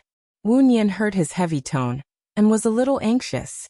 "Since you've asked, you know that if you don't tell me, I won't be able to sleep every night. Tell me. I don't know. My grandmother has investigated you. She found out that you went to a sanatorium and met a deceased person. The deceased person looked exactly like my grandmother's friend. You were very sad in front of the grave. She wanted to know your relationship with the deceased person. Alan said in a low voice. Mother, she is my mother by Bing. She grew up in an orphanage and tasted the bitterness of the world. She suffered from an incurable mental illness. Wu Nian didn't hide anything. Then you? Maybe you're the descendant of my grandmother's friend? Alan's tone was very regretful. I don't know. My mother is already dead. I had a bone marrow transplant, and my DNA has changed. Maybe the DNA in my brain and spleen hasn't changed, but it's not convenient to extract them. Besides, even if I'm proven to be the descendant of your grandmother's friend, it won't change anything for me. Besides, even if it's confirmed that I'm the descendant of your grandmother's friend, it won't change anything for me, Wu Nian explained. What if your grandfather has always wanted to find you? After all, you're the only descendant of his beloved wife. He feels that he owes his wife. He will make it up to you. Alan tried to sound her out. I don't need to make it up to him. His wife is already dead. No matter how much I make it up to him, it will only make him feel better. His wife can't feel it. If he didn't treat his wife better when she was alive, it would be too late for him to treat her better after she died. Since he has done what he owes, since he owes her, he will owe her for the rest of his life. Wu Nian said coldly. What if I ask you to see her? Alan said in a low voice. Wu Nian looked down. If it wasn't for Alan's request, she would definitely not meet him.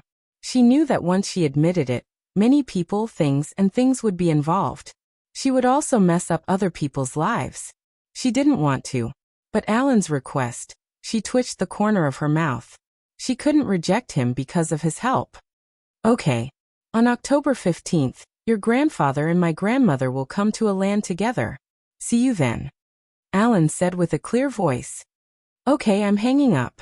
Send me Lu Shuang's address. Wu Nian said and hung up the phone.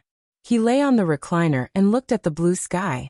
The white clouds sometimes turned into the shape of a white horse, and sometimes into the shape of a mermaid. It was ever-changing and never fixed. Alan sent him a message. She sat up and called Sheniyan. I thought you had disappeared, Sheniyan said in a weird tone. I'm out to sea. There's no signal on the sea. Sorry, Wu Nian said in a low voice. Where is she now? Sheniyan asked angrily. Her breathing was uneven, and it was transmitted to Wu Nian's ears through the phone. Don't forget what you promised me. First, you can't disturb Shuang Niu's life before you regain your freedom. Second, if Shuang Niu finds a lover, you should help her. Third, don't bully her. Wu Nian reminded him again. Are you done? If you are, tell me where she is. Sheniyan said coldly. Wu Nian's eyes darkened. Sheniyan didn't agree, but if he went back on his word, she would make sure that he would never find Shuang Niu again. I'll send you the address. I hope you can keep your promise, Wu Nian said. He hung up the phone and forwarded Alan's message to Sheniyan. There was still 1.5 hours before the ship docked. She went to the kitchen to make egg fried rice and tomato shredded meat soup, and ate a little. When she reached the shore, she replenished her water, fresh vegetables, and fruits. She also bought 2 hens that could lay eggs, a poodle, some dog food, toys, and a doghouse with a roof. She set off to the deserted island again. She made a circle with a mat on the roof and put the hens in. She made a pot with straw and covered it with a bamboo board. The doghouse was placed at the bow of the ship. She put the toys in the doghouse and set the automatic sailing at night to locate the deserted island. She went back to her room to sleep and set the alarm. It was 5:20 in the morning. The dog was barking so fiercely that Wu Nian was woken up before the alarm went off. She felt the ship shaking so much that she couldn't even get out of bed.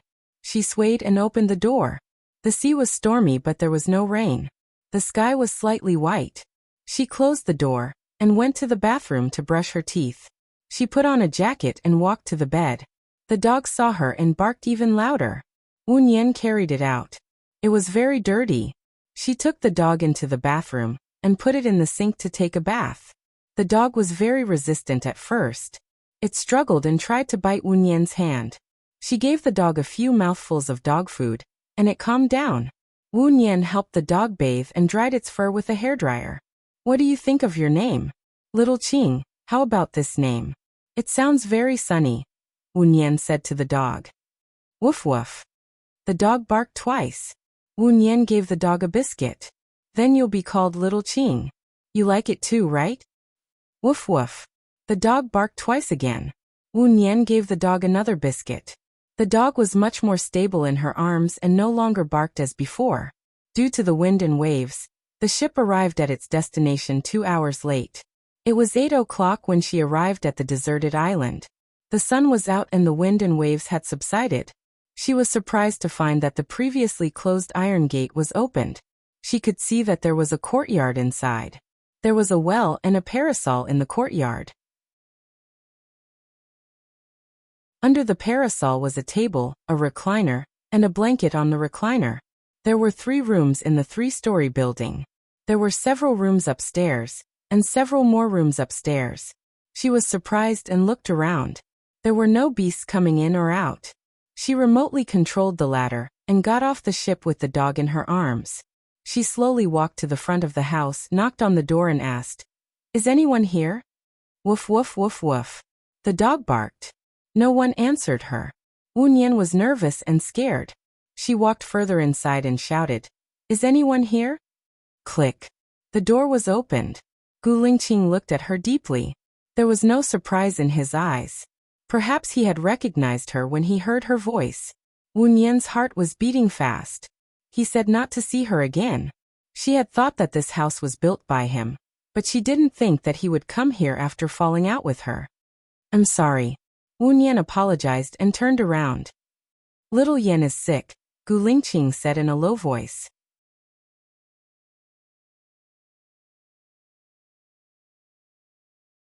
Chapter 407. Thalassemia.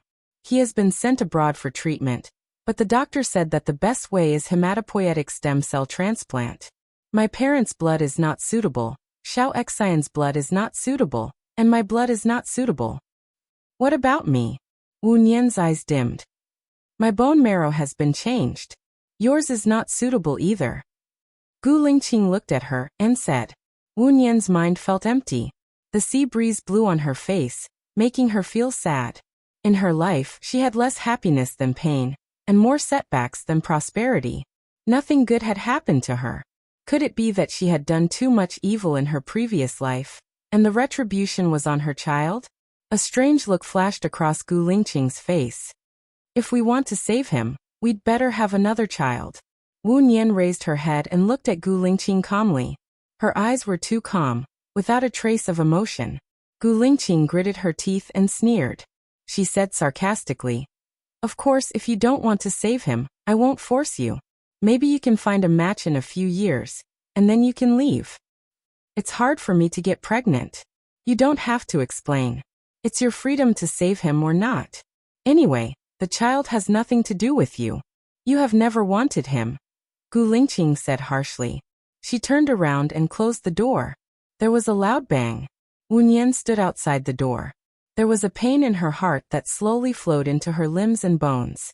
It was so painful that she was so numb that she was fixed on the spot and couldn't move. She had been looking for her child all the time. As long as there was a little news, she would try. As soon as she woke up, the first thing she did was to make sure that Gu Lingqing was safe. When she knew that her child was still alive, she was so excited that she cried. She had been in a coma for a long time. It was very painful to take medicine. She knew that she didn't want to see Gu Lingqing, because from the moment she jumped into the sea, she decided not to drag Gu Lingqing down. She wanted to see her child and take care of her child. Now in Gu Lingqing's eyes, she was such a cold-blooded mother. How could she leave her child to die? But she went to the door and knocked. After waiting for a few seconds, there was no movement from the other side of the door. The dog barked and the door opened. Gu Lingqing looked at her condescendingly. "I don't know if the next child can save Xiao Yan, so it's best not to give up on finding a suitable match," Wu Nian said. Gu Lingqing understood what she meant. With a cold face he said in a low voice, "Come in." Wu Nian carried the dog into the house. There was a bed, a sofa, a television, a computer, a water dispenser, and a treadmill in the house. How did you get here? I don't see any boats outside, Wu Nian asked in confusion. Plane, Gu Lingqing said concisely and sat down on the sofa. He glanced at the opposite sofa and gestured for her to sit. Wu Nian sat down with the dog in her arms. When will you be free? Let's go to the hospital for a checkup and confirm the day of ovulation, Gu Lingqing said in a low voice. I'm free at any time. Gu Lingqing looked at her quietly. For me, having a child with you is just to save my son's life. There is no emotional involvement between us. When the child is born, the child will be mine, and it has nothing to do with you. Do you agree? Wu Nian nodded. I also believe that the child will be better with you than with me. There was a sharp light in Gu Lingqing's eyes, with hatred and disgust. How much do you need as compensation? Although she knew that he deliberately made her feel bad, which was why he attacked her self-esteem and personality, she really felt bad. I have money. Thank you for your generosity, Mr. Gu, but I don't need it. I don't know what people like you need. Family, friendship, love? You can watch Xingbatian die, you can send Lu Shuang away with your own hands, and you can even cut off your former love. You don't need anything. Are you a monster? Even a monster can't be so cold-blooded, right? Gu Lingqing said sarcastically. Wu Nian raised her chin, looked at him with fear, and tried to hold back her tears. She was not afraid of rumors, slander, harm to others, and life and death. Gu Lingqing's words, on the other hand, could directly strike her soul. She might really be a monster. From the moment she was born, she was a lonely star. The people around her, the people who loved her, and the people she loved, none of them had a good ending. Mr. Gu is not me. Of course, you don't know what I need, and you don't need to know what I need, Wu Nian said coldly. Before I met you, I never regretted anything. After I met you, I regret everything I did, Gu Lingqing said sharply. Do you regret everything? Wu Nian's strong will was broken into pieces by him. She knew that if she stayed any longer, she would only be weak and crying. There was no need to show these things. She lowered her eyes, stood up and said coldly, I will go to the hospital for a checkup today, and I will inform Mr. Gu when the results come out. She couldn't wait to turn around. Her tears flowed uncontrollably and fell on the dog. Perhaps the dog also felt its owner's pain, and it barked. Wu Nian rubbed the dog, quickly got on the boat, entered the cabin, put down the dog, and operated the computer. Gu Lingqing said that she was a monster. She was a monster. After he met her, there was nothing he didn't regret. That's right. Ever since he met her, nothing seemed to be good. Even if she had tried hard and struggled, in the end nothing was good. Now her child was also sick. When Xiaoyan was alive, she didn't fulfill her responsibility as a mother. If Xiaoyan died, she wouldn't let him die alone. Maybe after death, she could take care of her child. Tears streamed down Wu Nian's face as she designed the return route. The screen sounded an alarm, and she realized that because she left in a hurry, the ladder wasn't retracted. She pressed the button, and the ladder automatically retracted. The boat also started to move, and began to return. She stood at the window of the cabin and looked at the house. Gu Lingqing didn't come out. He was cold, as if no one lived in the house, as if she was no longer in his heart. Wu Nian cried quietly, looking up at the blue sky. Is a person's fate predestined? Destined to be poor or rich? Healthy or sick? Happy or sad?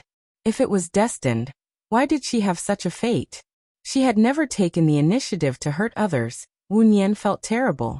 She squatted on the ground, her body curled up, and her tears fell on the floor. Woof, woof, woof. The dog barked at her.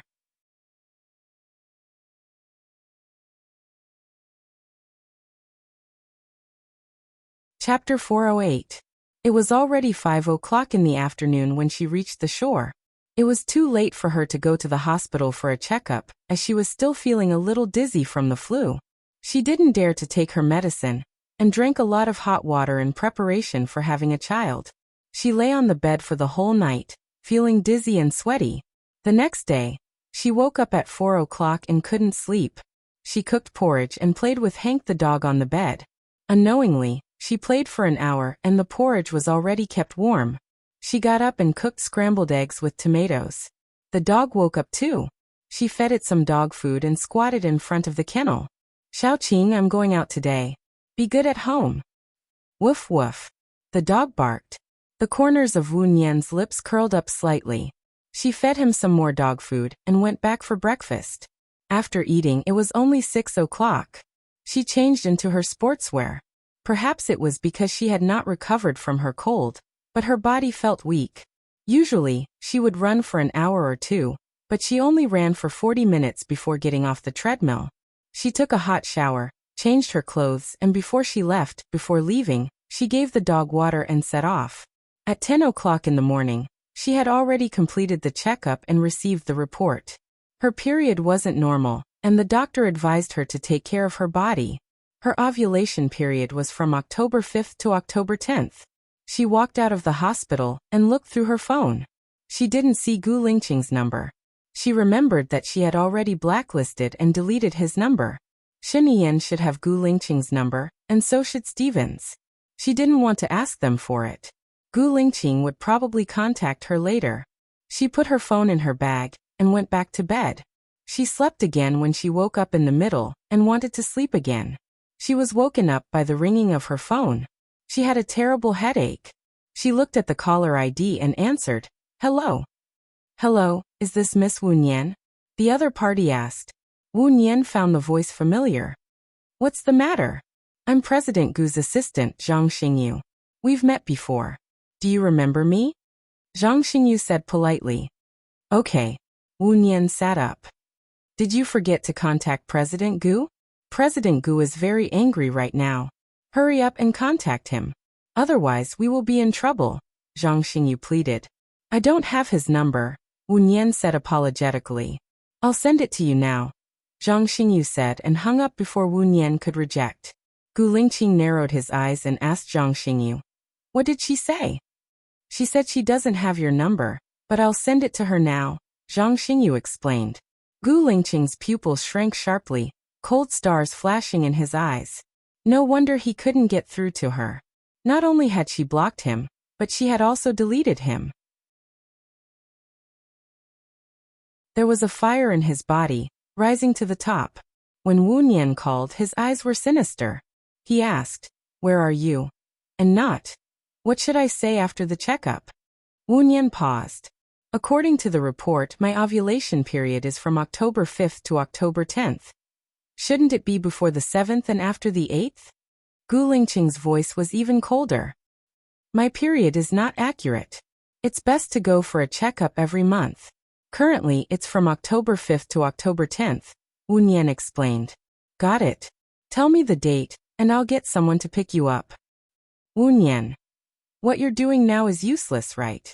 Gu Lingqing looked ahead sharply. "Weren't you an obstetrician? Did you return all the knowledge you learned to the hospital and your teacher? The sperm can stay in your body for a week." Oh. She was in a daze and couldn't react in time. "I'm on the cruise at the pier. Remember to take a shower after dinner. I don't want to waste time," Gu Lingqing said coldly. Oh. As soon as she finished speaking, Gu Lingqing hung up the phone. Wu Nian got out of bed and fried some shredded meat with water chestnuts. She heated up the porridge she made in the morning and ate it. After that, she drank a big bowl of water chestnut soup, took a shower and fed the dog. The dog was very happy to see her. It wagged its tail and even spun around. She now knew why so many people like dogs. Other than companionship, she could clearly feel that the dog liked her. She squatted in front of the dog's kennel and fed it a few biscuits. The dog ate 2 biscuits and suddenly barked at the pier. Wu Nian stood up and looked at the pier. Zhang Xingyu was walking towards her car. When he saw her, he had a flattering smile. Wu Nian patted the dog's head. "I'm going out for a while. You stay at home and look after the house." The dog barked. Wu Nian added water for the dog, locked the door, and walked towards the pier. "Miss Wu, do you need to bring some clothes?" Zhang Xingyu reminded her. Wu Nian blushed.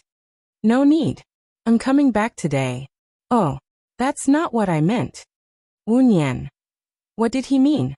She got into Zhang Xingyu's car and closed her eyes to rest. After driving for an hour and a half, the car stopped in front of a villa. Zhang Xingyu opened the door of the car and said respectfully, "Miss Wu, we're here." Wu Nian got out of the car and followed Zhang Xingyu in. She did not see Gu Lingqing. "President Gu should be working in the study. Go up to the second floor, the second room on the left," Zhang Xingyu said as he stood by the stairs. She remembered that he used to live in a small house with Xiao Yan and Xiao Xian. When did he get this villa? Also, it did not look like it was newly renovated. Could it be that he bought an old house? What did it have to do with her whether Gu Lingqing bought a new house or an old house? She really knew how to worry. Wu Nian went upstairs and stood at the door of the study. She knocked on the door. "Come in." Gu Lingqing's voice came from the room. She pushed the door open and entered. He glanced at her, then looked back at the computer screen and said in a low voice, "Sit for a while." Wu Nian nodded respectfully and sat down on the sofa. She hung her head and waited for a while. Gu Lingqing did not call for her. Unknowingly, her eyes were on his face. He was focused on the computer. When he was working, he looked colder than usual. His eyes were sharp and he exuded a strong aura. He was like an arrogant king. Whether it was a soldier or a businessman, Gu Lingqing was able to excel in both fields. She felt proud of him, and the corners of her mouth turned up slightly. Gu Lingqing looked at her. Wu Nian was caught red-handed. She lowered her head guiltily. Gu Lingqing's expression softened a little. He closed the computer. "Have you taken a shower?" "Yes," Wu Nian answered. "Follow me." Gu Lingqing got up and walked out of the door. She followed him into the room next door. "Take a seat first." "I'll take a shower," Gu Lingqing said. "Oh, Wu Nian answered.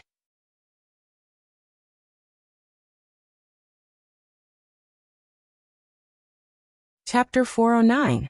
His room was simple as usual. There was a bed, 2 bedside cabinets, a television, a hidden wardrobe, and a flower stand by the window. There was a plate of kaffir lilies on the flower stand, elegant and fragrant.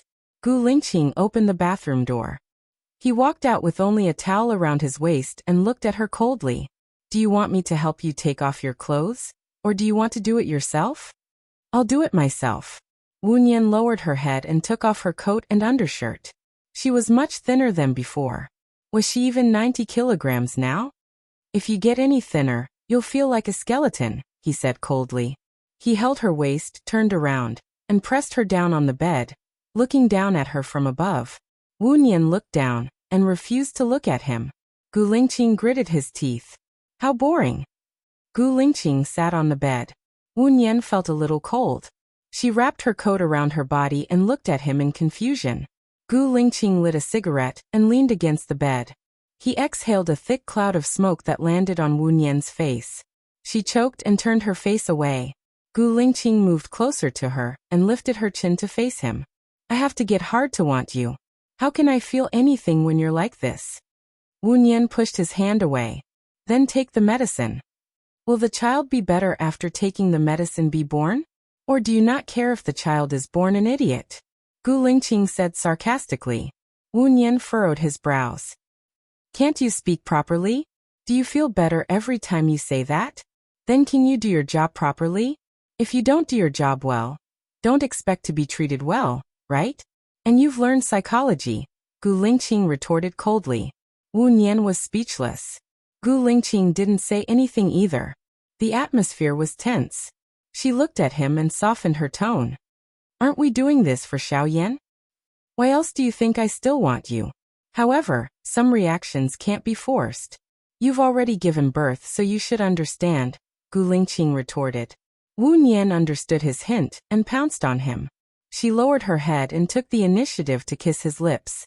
Gu Lingqing didn't respond and just looked at her coldly. Wu Nian was a little anxious. She put her hand under his towel. Gu Lingqing held her hand. Wu Nian looked at him and met his deep eyes. He was embarrassed. Did he want to have a child with her, or was he just trying to humiliate her? Gu Lingqing looked at her bright eyes, put out the cigarette in his hand, held her waist, pressed the back of her head, and kissed her lips. Wu Nian heaved a sigh of relief. Just like that, he wanted it. Because it was too sudden. She clenched her fists in pain and frowned. Gu Lingqing looked at her expressionlessly. There wasn't a hint of lust in his eyes. She didn't dare to face him. Her eyes were on his abdomen. She wasn't sure if it was because of the exercise or because she was sick, but she was sweating profusely. After the session, she was so tired that she didn't want to move at all. Gu Lingqing got up coldly and walked to the bathroom.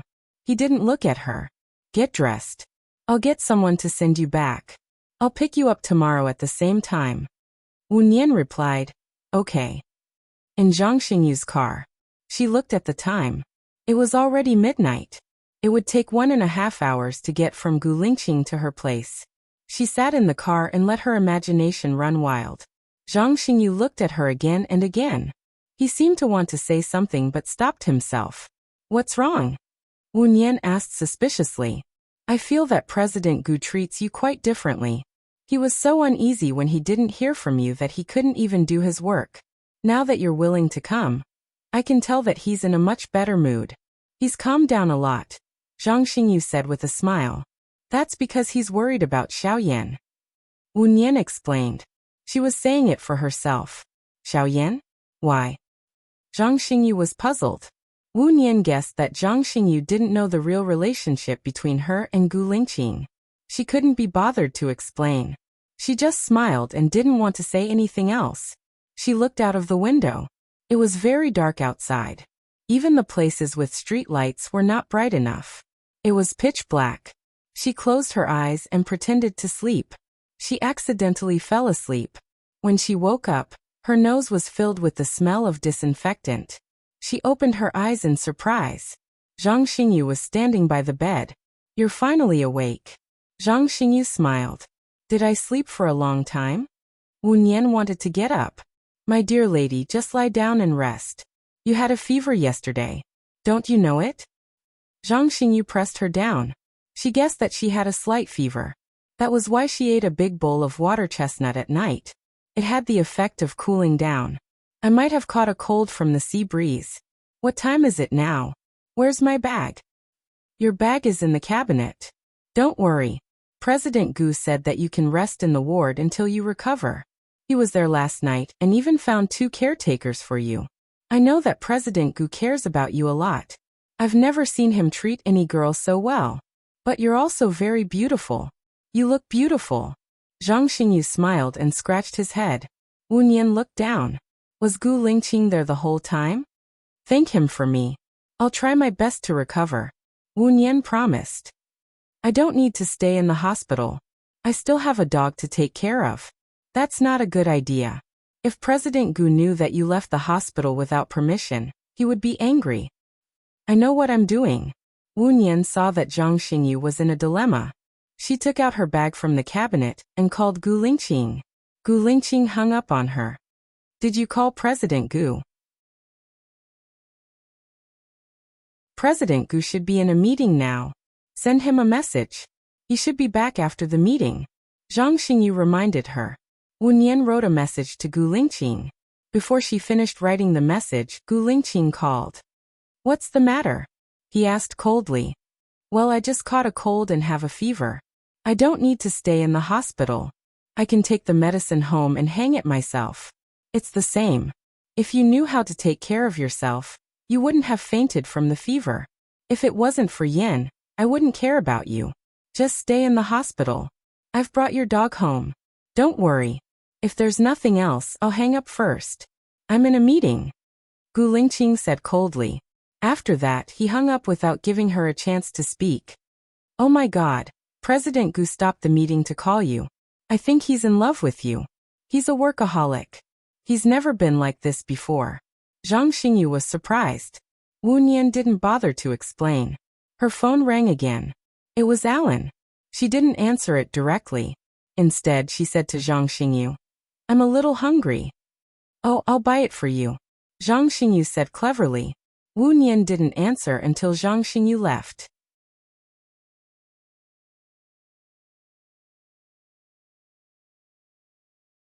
Chapter 410. Wu Nian's heart sank. What happened? Just now, someone wanted to kidnap your friend, and there was a gunfight. Your friend's mother died trying to save your friend, Alan said. What? Wu Nian's mind was buzzing, and her nerves were numb. She couldn't believe it was the truth, and she was flustered. She wanted to confirm again. You said that Lu Shuang's mother is dead? I'm sorry, I didn't keep my promise. There were a total of 10 of them, and they were all top-notch foreign mercenaries. My men killed 9 of them, and the last one committed suicide, Alan said. Wu Nian was silent, and her heart couldn't take it anymore. How could Shuang Niu provoke these mercenaries? How could these mercenaries know where Shuang Niu was? The only explanation was that the news came from Sheniyan. Wu Nian hung up the phone, and her eyes were red. She called Sheniyan. Sheniyan didn't pick up. She clenched her fists and continued to call. This time, Sheniyan picked up. Did you do it? Wu Nian asked directly. No, I wouldn't hurt her, Sheniyan said. But the news must have come from you. Shuang Niu didn't offend anyone, and she almost died because of you. Wu Nian clenched her teeth. I'm investigating it now, and I'll give you an explanation, Sheniyan promised. What's the use of giving me an explanation? Will Lu Shuang's mother come back to life? We're all sinners, and I shouldn't have told you Lu Shuang's address. If I didn't tell you, his mother wouldn't have died. Wu Nian's heart ached as she recalled the loving look of Lu Shuang's mother. Lu Shuang must be very sad now. I'm sorry. Sheniyan hung up the phone. Before she could grieve, Alan called, and Wu Nian answered. Was it you who told Sheniyan my address? Lu Shuang asked. Wu Nian could not deny it. I'm sorry. Why did you do that? Lu Shuang roared. I regard you as my only friend. I stayed by Sheniyan's side because of you. Because he said he loves you, Wu Nian explained. He said he loves me. Don't you know whether I love him or not? I wanted to get out of his captivity, didn't you know? Even if you want to tell him my address, you have to discuss it with me first. I told you everything, but you didn't tell me anything, and even stabbed me in the back. Are you my friend or not? Now that I think about your help, I feel disgusted. Lu Shuang complained while crying. Wu Nian knew that Lu Shuang was very sad now. She couldn't refute her accusation. I'm sorry. What's the use of sorry? My mother died right in front of me. She even took a bullet for me. For you, I once gave up my parents who loved me the most for 2 years. I hurt them all to protect you. But what did you do? You actually secretly told Shen Ian my whereabouts. What did you want to do? You wanted to kill me. Baya, why did you become so cold and heartless? Lu Shuang accused hysterically. I'm sorry. Apart from this sentence, all her explanations and self-righteousness were blank. After all, it was her fault. She should not have told Shen Ian the address. I'm sorry. I don't want your sorry. I will never forgive you for the rest of my life. I won't let you go either. Lu Shuang roared and hung up the phone. Wu Nian felt as if her heart was being cut by a knife. Blood was flowing out, and her body was so cold as if she had fallen into an ice house. What did she do? Everything she did was wrong. She should have died when she jumped into the sea. That way, Shuang Niu wouldn't have lost her freedom. Because of her, she wouldn't have killed Shuang Niu's mother. She wouldn't have made Gu Lingqing hate her so much. Xiaoyan might even be fine. It was all her fault. Her fault. Wu Nian burst into tears. She turned around and knelt on the bed. She hit the wall with her head 3 times. She couldn't die yet. Xiaoyan was still waiting for her to save him. She couldn't die yet. Wu Nian knelt on the bed weakly. She let the blood flow down her cheeks. She didn't call for the doctor or ask for help. Zhang Xingyu came back with breakfast. Seeing that Wu Nian had fainted on the bed, he immediately called for the doctor and performed emergency treatment. After some time, she opened her eyes and saw Gu Lingqing standing at the head of her bed. When he saw that she had woken up, his eyes flashed with hostility. He held her chin and gritted his teeth. You can die, but don't kill Xiaoyan. When you give birth to a child with matching blood, you can die like this. But before you have a matching child, you don't deserve to die, and I won't let you die. From today onwards, you will move back to my villa. Wu Nian looked at his hateful, fierce, and disgusted gaze. She pursed her lips and didn't say anything. Her tears flowed quietly. They used to love each other, and they would die for each other. How did they become like this? She should be the memory that Gu Lingqing wanted to erase the most. Why was she like this? Why was she like this? Her family, friends, and lover all hated her. Even if she died, it wasn't good for others to talk about her behind her back. She was in pain. But who could tell her what she should do? It was as if she was cursed by fate. Every step she took would bring destruction. I'm sorry. Wu Nian said these 3 words in a hoarse voice. Gu Lingqing was stunned, and there was a flash of pain in his eyes. The person you should be sorry to is not me, but Xiao Yan. Think about Xiao Yan. He didn't have a mother since the day he was born. Now he has to give up on him. Isn't he too pitiful? I didn't want to give up on him. Then what are you doing now? You killed yourself by hitting the wall. If you found out later, you would have died. Gu Lingqing said angrily. He clenched his fists so tightly that the veins on the back of his hands were bulging. I didn't want to kill myself. I'm just too sad. I killed Lu Shuang's mother. Shuang Niu could have taken her parents away and started a new life. It was me who told her addressed to Shen Yan. Wu Nian explained while crying. Gu Lingqing's eyes darkened. His palms were filled with her tears. You can sympathize and feel guilty for Lu Shuang's mother. Why don't you feel sorry for me? Don't you know how much I've done for you and how much I've sacrificed? It's because you've done and sacrificed a lot for me. So, I don't want to hurt you anymore. My existence is just a burden to the people around me.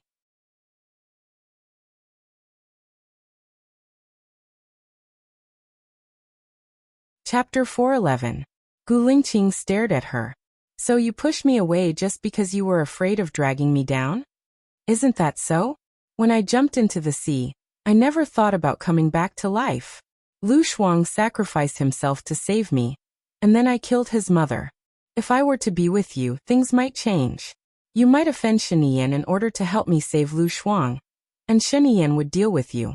Sheniyan is a ruthless and cunning person. You are just a businessman now. Even if you have your father's support, you might not be a rival. You are just a businessman now. And Su Jieran. Su Jieran is a psychopath. If he knew that I am Baiya, he might frame you again. It is not because he loves me, but because he is not reconciled to it. Wu Nian analyzed and gradually calmed down. She seemed to have said something she shouldn't have said when she was emotional. She should have let Gu Lingqing continue to hate her, instead of saying everything because of the pain. Gu Lingqing's eyes became calm. He reached out and wiped the tears on her face. Baiya, you are a doctor. You shouldn't be so superstitious, and you shouldn't have so little confidence in me. If I can't even do this for you, I don't deserve your love. Baiya pushed Gu Lingqing's hand away. I am not superstitious. I am deducing it based on facts. And the result? Did you deduce that Lu Shuang's mother would die? Gu Lingqing asked. At least, Baiya paused and continued. You are still safe now. So because of your self-righteousness, you changed your appearance and even your bone marrow. Gu Lingqing's voice became cold. I changed my bone marrow for emergency treatment. Wu Nian explained. The two of them fell into silence. Gu Lingqing stood straight and looked at her with his deep eyes. Baiya lowered his eyes, not daring to look him in the eye. Just like that, half an hour passed. It felt like a century. Baiya, what is life to you?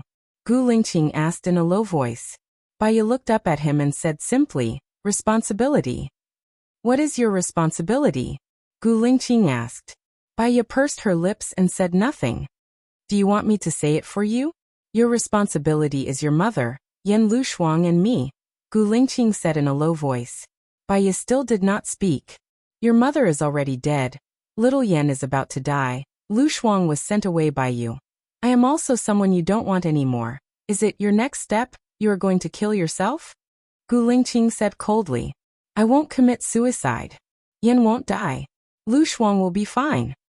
Baiya promised. You mentioned Yan and Lu Shuang, but you didn't mention me. Baiya, are you really going to be so cruel to me? Gu Lingqing's eyes turned red. You will be fine in the future. Baiya added. Gu Lingqing sneered. Why? Is it because you won't be a burden? You seem to have forgotten what you said on the deserted island. I remember everything in the past. If it weren't for me, you wouldn't have almost died on the sea. If it weren't for me, you wouldn't have almost died on the deserted island. To me, you being alive is my biggest hope. Living like a zombie? Gu Lingqing raised his voice and interrupted her.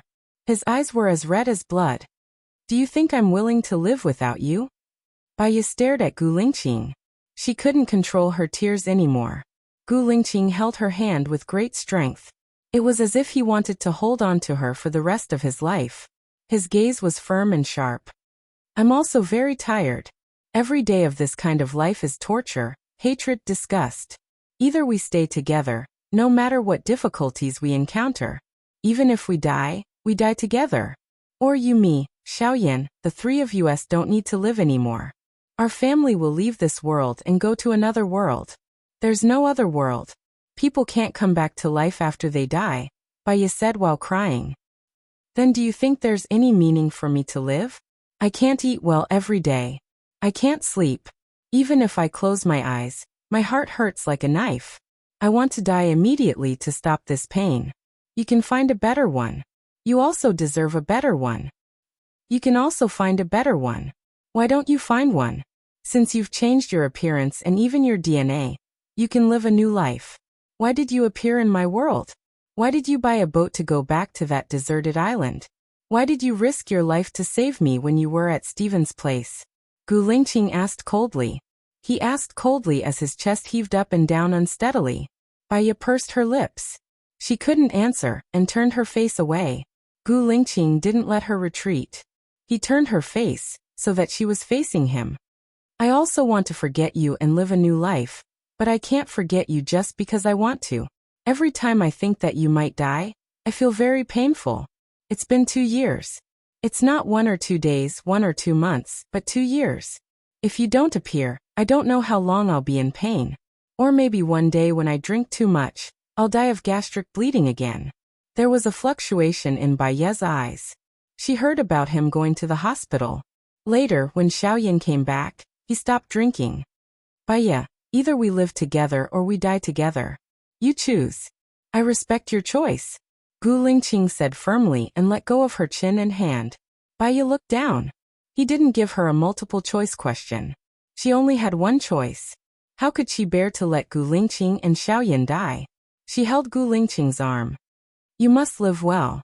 Otherwise, I won't be able to forgive myself. Gu Lingqing held her hand and sat down by her bed.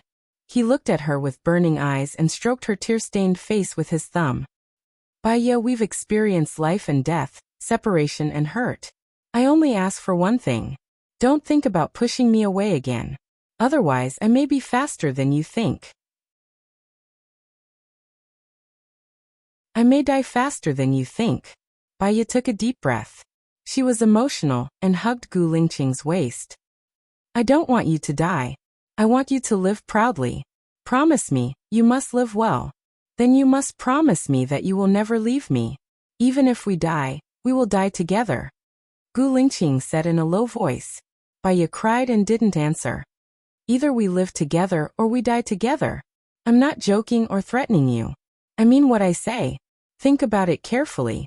Gu Lingqing said and pushed her away.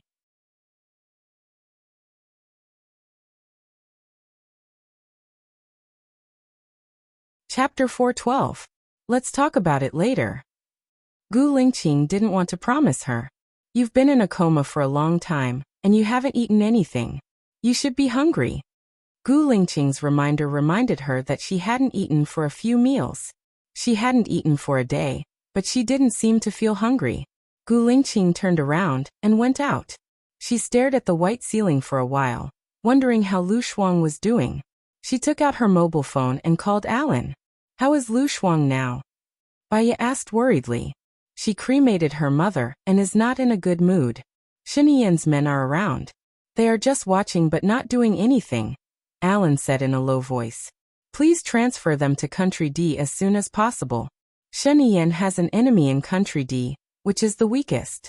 Relatively speaking, Lu Shuang will be safer there. Moreover, the mastermind has tried to assassinate Lu Shuang twice.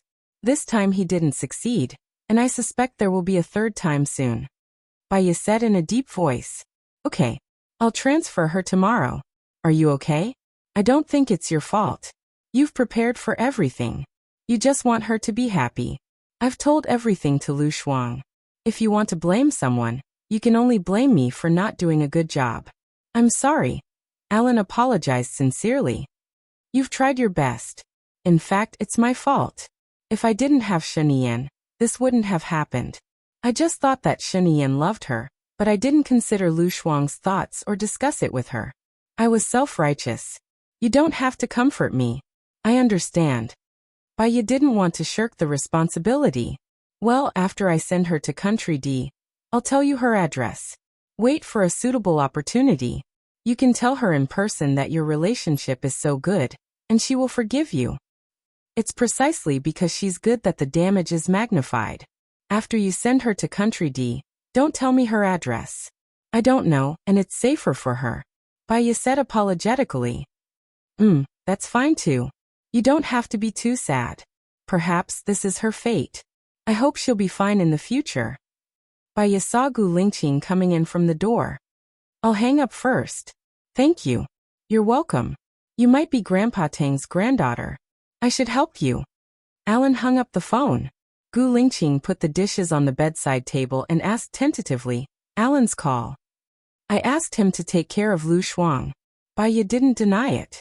Baya, would you rather ask someone else to do something for you than me? Gu Lingqing said coldly. Because I have a selfish motive. Gu Lingqing paused and roughly understood what she meant. She opened the plastic bag and said in a deep voice, I won't allow it in the future. Your man isn't so useless and useless. Baya felt warmth in her heart. She reached out and hugged Gu Lingqing's waist. She leaned her head on his waist. I don't think you're useless and useless. In my heart, you're amazing. I just don't want you to be in any danger. Gu Lingqing looked down at her thin and weak body. Her eyes softened a little. I'm not afraid of danger. I'm just afraid that you won't trust me. On these 2 points, we must balance and be on the same page. I won't do it in the future. I'll tell you everything. Baya said softly. Gu Lingqing moved her hand away. I've heard this sentence before. I don't know when you're telling the truth. Baya twitched the corner of her mouth. That's right. There were too many hypocritical words and lies. Even she herself felt that what she said was untrue. She might as well stop talking and look at the plastic bag. What did you buy? You're suffering from a cold and can't eat anything too greasy. I bought you shredded red carrots, tomatoes and eggs and mullet soup. Eat more. You're too skinny now. Gu Lingqing said in a deep voice. She shook the headboard of her bed and placed the food on it. Baya smiled at him. He was still sizing her up. His eyes did not move away, afraid that he would not see her again if he did. You were at Avril's birthday banquet? You weighed 60 kilograms? About the same. At that time, she had just stopped taking medicine and was still quite fat. I felt that I looked good back then. I'm too skinny now. Really too skinny. Gu Lingqing said in a deep voice. Baya replied and lowered her head to eat. Gu Lingqing picked up a piece of fish, removed the bones, and placed it in her bowl. Tears welled up in Baya's eyes. He had always been nice to her. Even though he said bad things about her before, he was still nice to her now. What did she have to deserve Gu Lingqing's love? She sniffled and held back her tears. She looked at Gu Lingqing. I can't eat so much alone. Let's eat together. Gu Lingqing scooped a bowl of rice quietly. I bought the villa last time. You usually live there. That place is a bit far away. It's not convenient for Yen and Xiao Xian to go to school. Did you renovate the house after the fire? Baya asked. Gu Lingqing glanced at her casually. You don't live with Yen and Xiao Xian. Baya's heart skipped a beat. Gu Lingqing frowned. Take care of yourself first. Take care of the kids later. I will take good care of myself and you. I promise. Baya said anxiously. Yen is abroad and won't be back anytime soon. Are you going to compete with Zhou Hailan to take care of Xiao Xian? Then when will Yen be back? It's pitiful for him to be alone abroad without anyone to accompany him. The medicine in our country is very advanced. She wanted to see Yan. Yan's foster parents have been hired by me. They are taking care of Yan now. He won't feel lonely. They are the people he wants to see and be familiar with the most. Your task is to take care of yourself, Gu Lingqing said in a low voice. She felt that Gu Lingqing did not want her to see Yan on purpose. Yan's condition is very serious, right? Baya asked worriedly. Don't worry. He can live for 3 years under normal circumstances. It's enough for you to have 3 children. Baya saw that he was so sure and did not look like he was lying. She lowered her head and ate. Gu Lingqing picked up another piece of fish for her. If you feel bored, you can come and be my assistant. Assistant? I'm not good at it. I've never learned it. Didn't you have a good negotiation with Mo Shui? Besides, I won't ask you to do too much. At most, you will answer the phone in the office, send me messages, organize some meetings, and occasionally accompany me to socialize. I won't ask you to drink. Just bring me home when I'm drunk. Gu Lingqing said in a low voice. Baya lowered her head and did not say anything.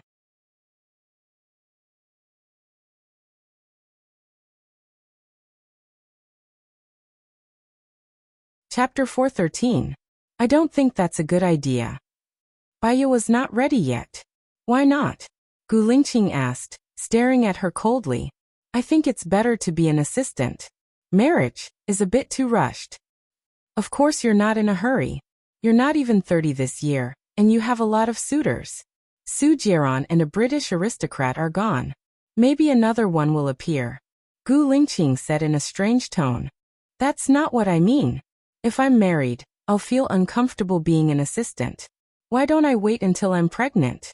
First, I have time to prepare. Second, I can do nothing at home when I'm pregnant. Otherwise, I'll just stay at home and have nothing to do. Baya explained. Don't worry. I won't let anyone know that we're married. Gu Lingqing said in a low voice, and his eyes turned cold. Or do you have other thoughts?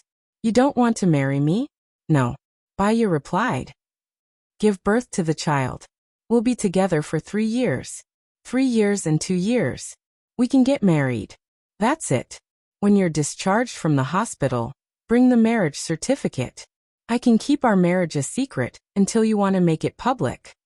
Gu Lingqing said domineeringly. She seemed to have no reason to refuse. She had already decided to be with him. If they didn't get married, she wouldn't feel guilty. However, she was still worried. Maybe it was because she had suffered too many losses. Gu Lingqing held her hand. Nothing will happen. I promise. Even if Su Jiaran wanted to kill me on the deserted island, I survived. Trust me. Baya nodded. Okay. She lay in the hospital for 6 days. Gu Lingqing let her out of the hospital after the doctor checked her again and confirmed that she was fine. He drove to the villa area. She looked out of the window and glanced at the time. Are you sure I usually live in the villa area? It's a bit far and I'm alone. Who said you're alone? I usually live there too. You get off work at 4:30. There's no traffic at this time. You don't want others to find out, right? It's safer there, Gu Lingqing said while looking ahead. You also live there? What about Xiao Xian? Baya was surprised. She thought that Gu Lingqing usually lived with Xiao Xian and only visited her occasionally. Xiao Xian has his mother to take care of him. I've arranged a nanny, a home tutor, and a family doctor for them, Gu Lingqing said coldly. Oh, Baya replied. Gu Lingqing looked at her. You care about Xiao Xian? Baya shook her head. First of all, you don't want this child. Secondly, even if you want it, it's your past. I was married in the past. Xiao Xian is your child, and you should take care of him. There are many things that are beyond our control, and there is no better solution. Let's maintain the status quo. Gu Lingqing held Baya's hand tightly. Just don't make me angry in the future. Baya didn't say anything and let him hold her hand. She looked out of the window leisurely, enjoying the rare moment. After driving for a while, Gu Lingqing stopped at the entrance of a supermarket. What do you want to eat for lunch? I'll make it for you. I'll make it for you. What do you want to eat? Baya unbuckled her seatbelt. Gu Lingqing smiled. I'll eat whatever you make besides the crayfish. He got out of the car and wanted to open the door for her. She opened the door herself. He locked the door, walked in front and pushed the trolley. Baya remembered that he liked to eat braised pork with preserved vegetables. She specially bought the best streaky pork, Artemisia selingensis, spinach, cucumber, tomato, and eggs. This is the supermarket closest to the villa. You can buy vegetables here every time you pass by, Gu Lingqing said as he pushed the trolley. Okay. They went to pay the bill together. Baya blushed when she saw that it was a box of birth control products. She took a box. Aren't you going to have a child? Gu Lingqing looked at her. Haven't I been on an anti-inflammatory medication these few days? I can't have a child within a week. I'm still in the ovulation period, Baya explained. Gu Lingqing looked at her with a strange look in his eyes. He took another box. Baya. She lowered her head and looked left and right to ease the awkwardness. The waiter paid the bill. Gu Lingqing carried the plastic bag. She walked behind him, deliberately keeping a 1-meter distance. Gu Lingqing stopped and waited for her. Why are you so far away? We're going to be husband and wife soon. What's wrong with buying condoms together? It was indeed not a big deal, but she was embarrassed. She walked to his side awkwardly. Gu Lingqing held her hand and walked until they got into the car and drove back. On the way, Baya received a call from Alan. She remembered that Alan said that he would only be coming on October 15th. He hadn't arrived yet. She answered the phone in surprise. What's wrong? We've lost contact with Lu Shuang. Baya's heart tightened and she asked worriedly. What do you mean? Was she kidnapped? Where's her father? No, she disappeared on her own. She should have other friends in Country D who picked her up, Alan explained. Baya breathed a sigh of relief. She had heard from Lu Shuang that she had friends in Country D, but Lu Shuang disappeared this time on purpose so that she couldn't find him. It seemed that she hadn't forgiven her. It's good that she's safe. Thank you. Baya thanked him. Her mother just passed away and her mood has been unstable. She'll be fine after some time. After all, you're good friends. She'll be fine, Alan comforted her. Okay. Baya answered and hung up. What's wrong? Gu Lingqing asked. Lu Shuang has completely disappeared. I might never see him again in this life. I'm a little disappointed, but I know that this is the best outcome, Baya said sadly. You have me and Xiaoyan. We'll have other children in the future, Gu Lingqing said in a low voice. Baya looked out of the window. She didn't need many friends. One was enough. One was enough. After a while, Gu Lingqing drove home. Before Baya entered the door, she heard a bark. She smiled. Her dog was here too. Gu Lingqing opened the door and the dog ran out, wagging its tail. It circled Gu Lingqing and looked at her. It was stunned for a moment. Then it barked again and circled around her. Baya guessed that it recognized her. She squatted down and touched the dog's head. Xiaoqing recognized me, right? Xiaoqing? Gu Lingqing frowned. Oh, that's Qing from Sunny Day. It's not Gu Lingqing's Qing. Baya stood up and explained. I didn't ask which Qing it is, but I don't think this name is suitable for it.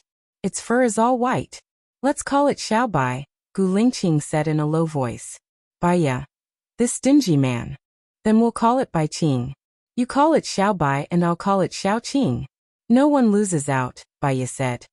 You're tuning in to the Echoes of the Heart YouTube channel. Don't forget to subscribe and join us on this journey to catch the most captivating stories.